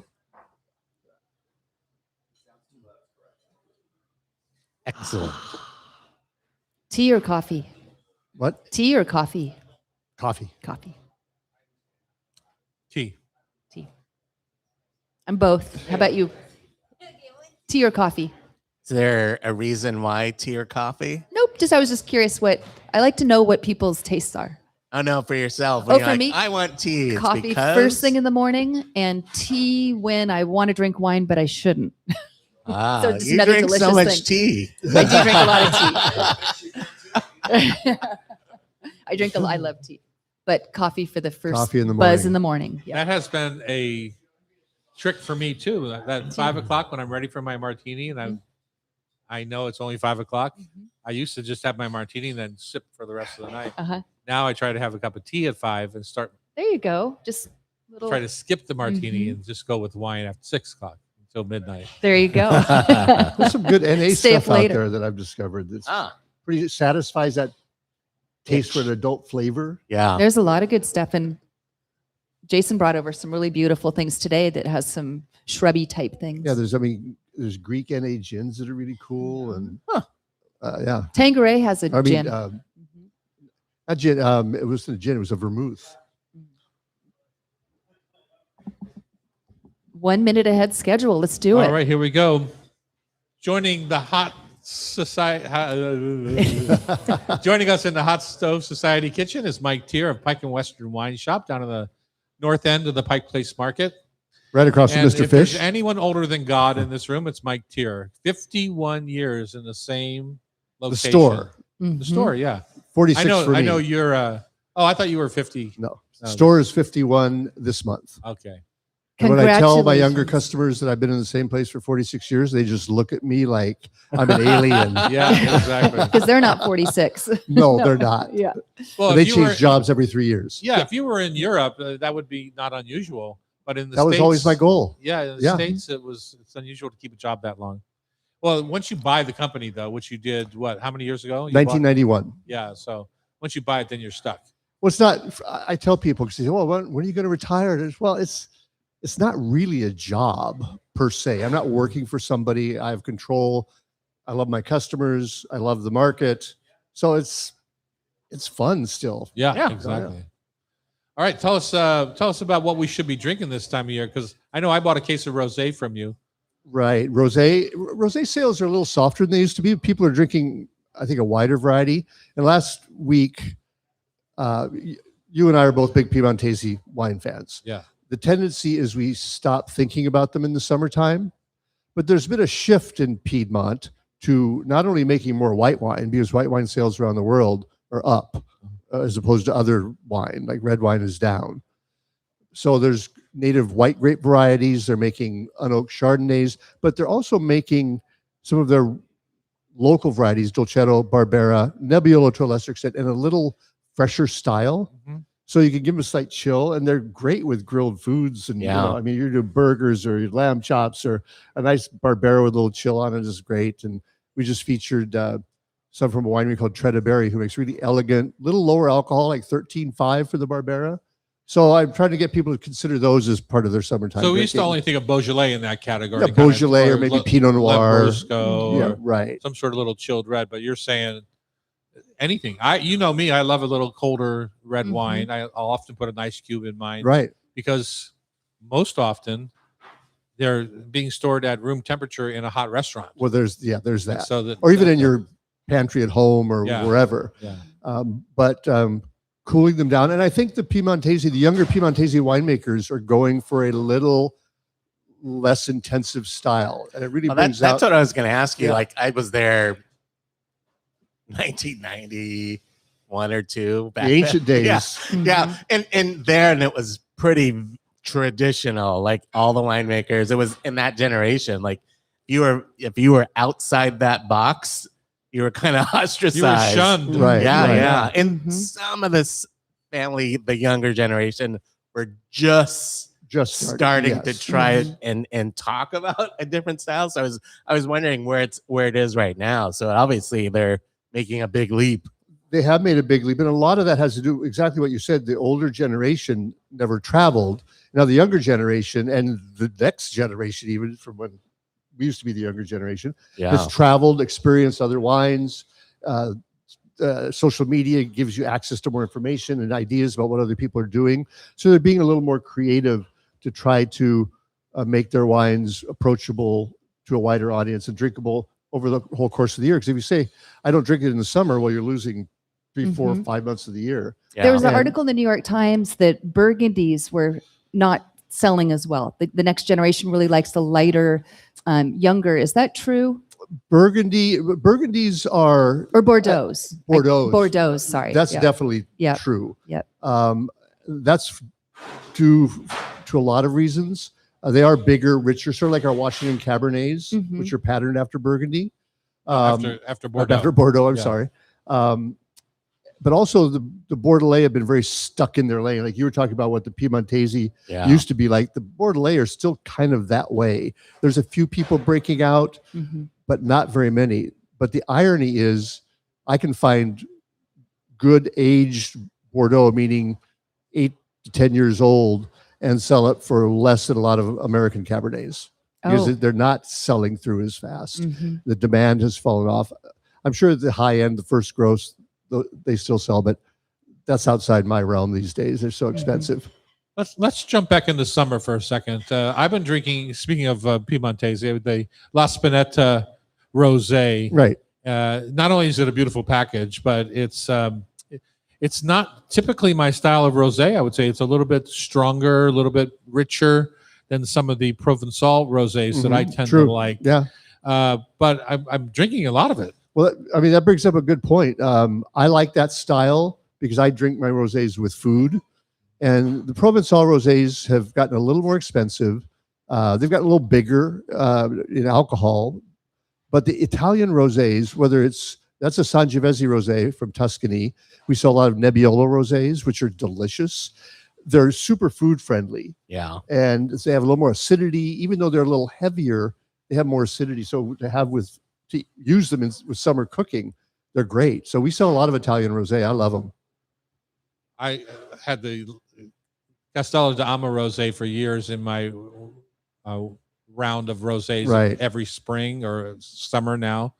But I haven't seen it lately. I haven't seen it either. There's just lots of changes in distribution and just big distributors like going out of business. Yeah, I know, and RNDC. shrinking. Yeah. And some of those more famous companies are with the bigger distributors. Right. So a lot of obviously who we work with is the smaller importers, and they tend to be a little more stable, and their books are more stable.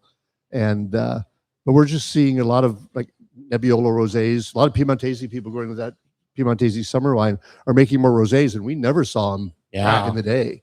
And Never. Nebbiolo makes a great rosé.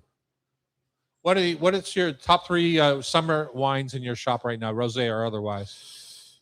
My top 3 summer wines. I love white wines from Campagna. Mm. And there's one we saw in the store called a producer called Frattassi. And they have a native variety Campagnan white, Coda di Volpe, pre-phylloxera vines. That means they were never infected with a root louse in the late 19th century, planted at 2,200 feet. It's a really cool, minerally, flavorful Campagnan white. And it's $35 retail. And so that's that tops on my list. The other one I've been drinking a lot, going back to Italian rosés, is Montanidoli rosé, a Tuscan rosé.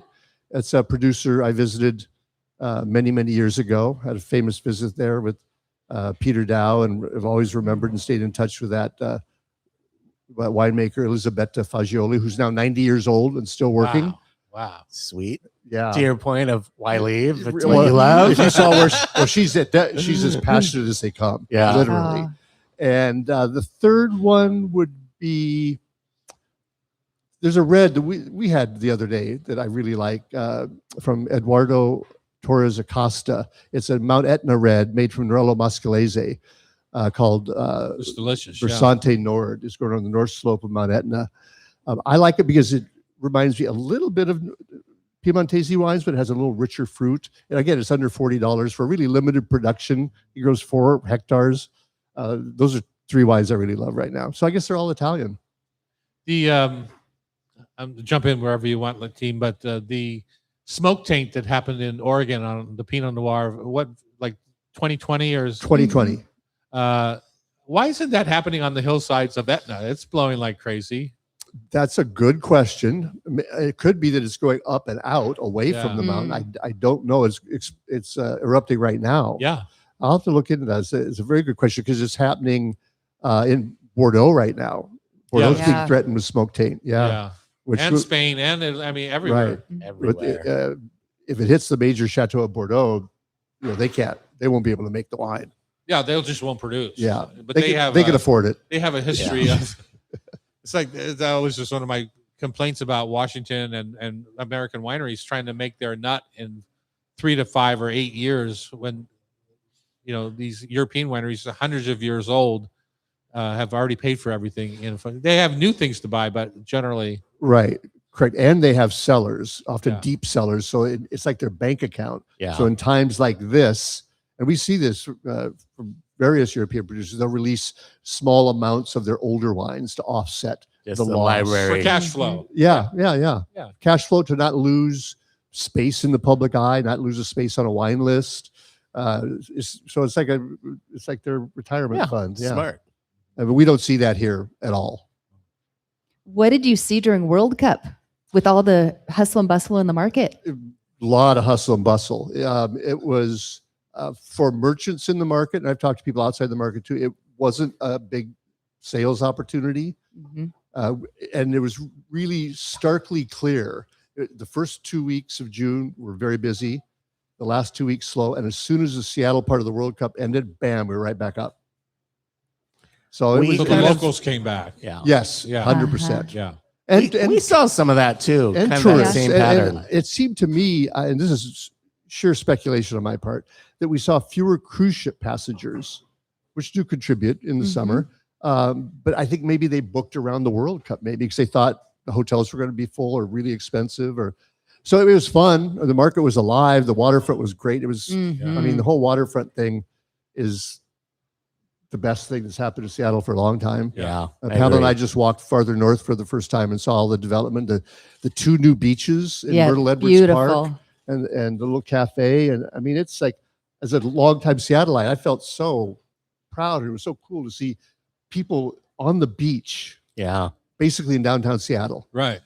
Which you see in Melbourne and Sydney and a Yeah. lot of international cities, Barcelona, And now here. and now here. Yeah, it's really fantastic. Yeah. And that's good for the market. It's good for downtown. I mean, that whole west edge, as they call it, from the market is just kind of booming right now. I Yeah. think. They're just more of a reason to move north. Exactly. North, where it used to be right at your shop. People would That was stop. it. Believe me, I know. You know who I wish got a chance to see all that in full activity is Charlie Royer, Right. our former mayor, Mhm. and he was a big voice for that whole redevelopment down there. And even though he wasn't an elected official anymore, he still worked hard on the public side of that, trying to make it happen. So Well, I thank Melinda and Mackenzie for Yeah. making that oh, happen. the The last extension bit. happened. Yes. Yeah, for sure. Mhm. It's for because sure. it's fantastic. All right, go see Mike down at Pike and Western Wine Shop. It's where I met my wife 45 years ago or so. Yep. And I remember exactly where she used to sit.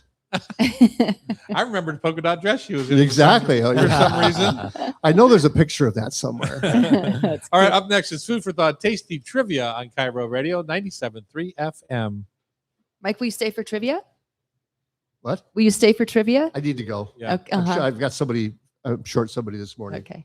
You love trivia just as much as your wife, Pamela. What's that? You love trivia just as much as Pamela. I'm out. Yeah, that's not my strength. Anybody want to do trivia? You want to do trivia? Or Jim's going to jump in, I know, if you don't do it. No, thank you. Okay, Jim, you're on. Jim Maurer. Look at the boys.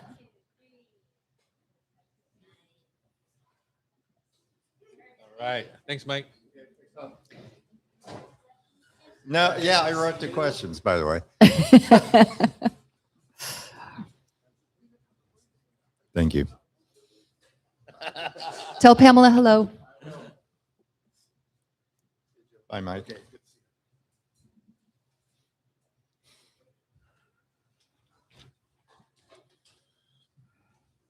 Speaking of Korean, there's a new Korean restaurant at Eastgate in Bellevue. They serve the Korean soup, and it was delicious. I had it for Oh, the lunch. sulentang. Yeah, The yes. beef broth. Yeah.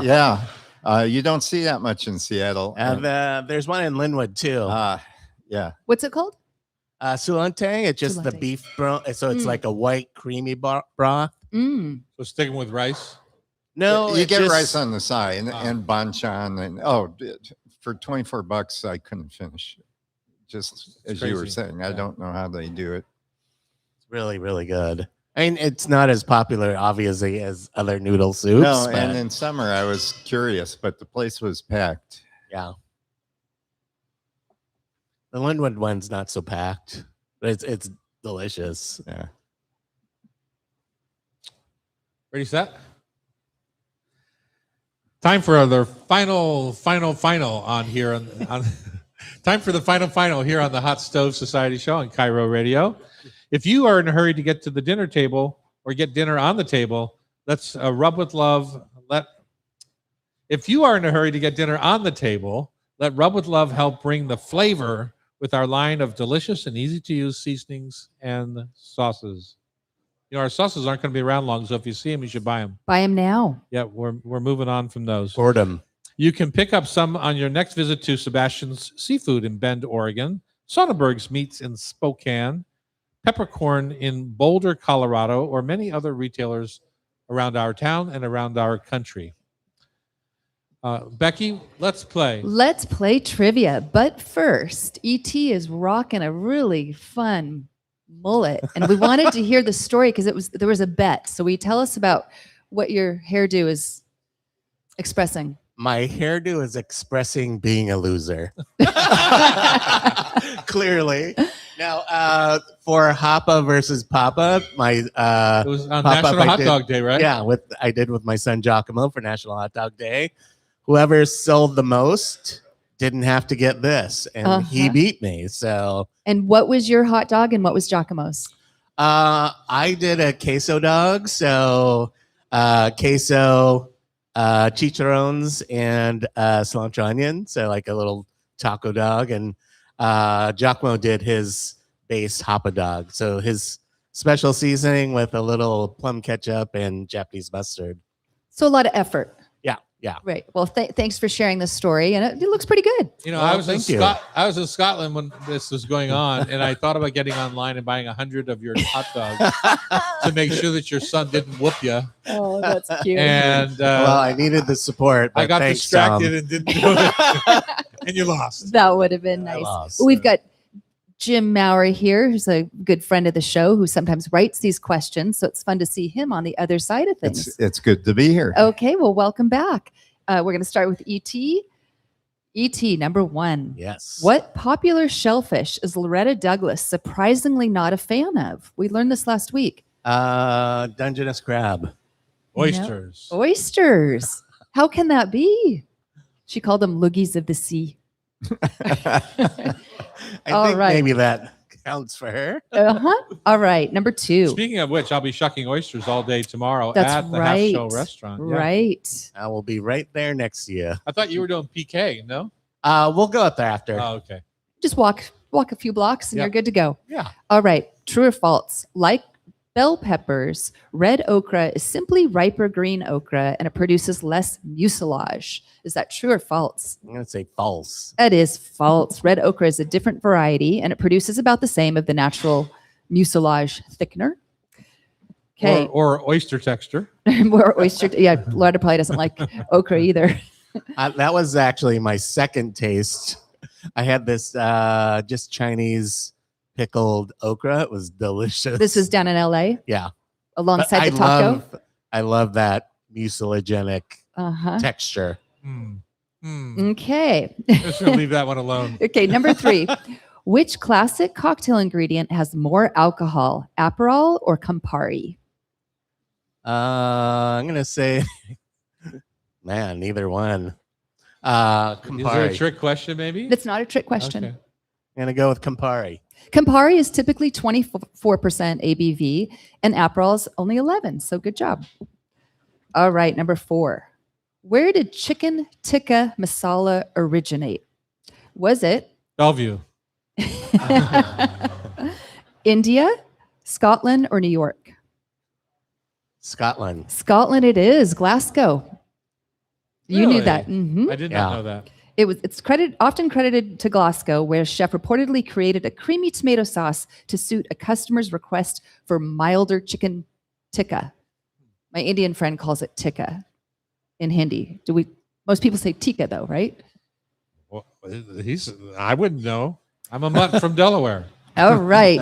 Final question. On last week's show, when Tom was talking about Scottish haggis, what American dish did he compare it to? Well, I didn't listen. You're gonna pay the price here, pal. What was the I'll question give you an again? extra hint. Pennsylvania Dutch. Oh, head cheese, not head cheese, loaf. Scrapple, yeah. Yeah. Are you just all giving that to him? Yeah, why not? Okay, He's 4 got out to of rock 5. that mullet. He needs some You support. got to win right in something. there. All right. Okay. Jim I love Maurer. Scrapple, by the way. You I do? love Scrapple too. Yeah. Yeah. And Loretta loves that too. Yeah, I'm I learning do a lot too. about what people like and don't like. All right. Number 1, Jim. What does RTD stand for in the beverage industry? Oh, Usually in little cans. I don't know. ready to drink. All right. I wouldn't have got that either. No, I just say, let's drink. Number 2, multiple choice. Where was Hawaiian pizza invented? Hawaii, Canada, or Italy? It was Canada. It was Canada. Yes, it Had was. to use up all that terrible Canadian bacon. Canadian bacon, pineapple, and it was by a Greek immigrant back in 1962. Good job. Another mutt. That goes right along with where was Caesar salad from? Mexico. Right? There you go. Tijuana. Yes, from what's his name? Caesar. Good job. Number 3, Calpep, one of Spain's most famous tapas restaurants, is located in what European city? Barcelona. Barcelona it is. Good Extra job. credit. What streets it's on? Is it on? Is that the base of the Rambla. Rambla. Yeah. Nice work. Okay, number 4. If Tom ordered something from the Donburi side of the menu, what type of restaurant would he be at? Japanese. Japanese it is. And Donburi bowl means 2 things at once in Japanese, the dish and the vessel. Thought that was interesting. Final question to perhaps. We're glad you thought that was interesting. Greg. It was pretty straightforward for you. Yeah. You may tie ET with this one. True or false? Despite their name, wheat berries have nothing to do with wheat. That is false. That is false. Wheat berries are just the entire Wheatberry. wheat berry. It is. I like to soak them in water and put them in a wheat bread, a homemade bread. Oh, do you break them down at all, or do you leave them kind of? I leave them whole. You get a nice little crunch, but soaking them overnight That softens sounds them. lovely. Okay, Ty with- Give us 10 seconds on the 10 hot tamales.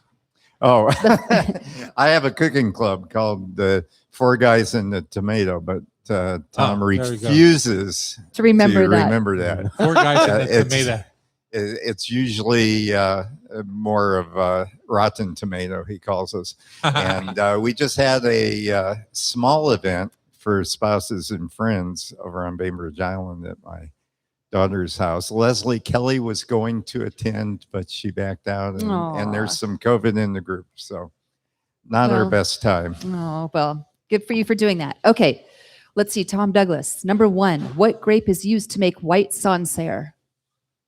What grape is Sauvignon Blanc? Sauvignon Blanc it is. Sancerre is the region. Good job. Number 2. True or false? Cointreau has a higher alcohol content than Grand Marnier. Yes, true. It's false. They're both the same. Lying. Number 3, multiple choice. General Tso's chicken is a deep fried dish coated in a sweet, savory, False. spicy sauce. It's one of the most popular dishes restaurants in North America. Where did this popular version come from? Taiwan, the U.S., or mainland China? Taiwan, the U.S., or mainland China? I'm going to go with Taiwan. The U.S. it is. Yeah. Okay, number 4. According to a recent New York Times article, clips from what celebrity chef's old Food Network show are suddenly going viral, charming younger viewers with his bold personality, his lively The Galloping Gourmet. Bam. Emerald. Oh, Your buddy Emerald. Final question. See if you can get 2. What is California's most valuable crop? Just barely edging out grapes. avocados. Almonds. Almonds. Almonds it is. All right. Quick tie for Jim Maurer and Eric Tanaka. Which classic sandwich originated in Cuba before becoming famous in Florida? Cubano. Cubano. ET's the winner. Good job, Jim. I thought Cubano was invented in Miami. Nope. It was actually in Cuba. Really? If you want to be part of the show and learn nothing, you can join the community on YouTube Live at Tom Douglas & Co. or buy a ticket to join us here in the studio at hotstovesociety.com.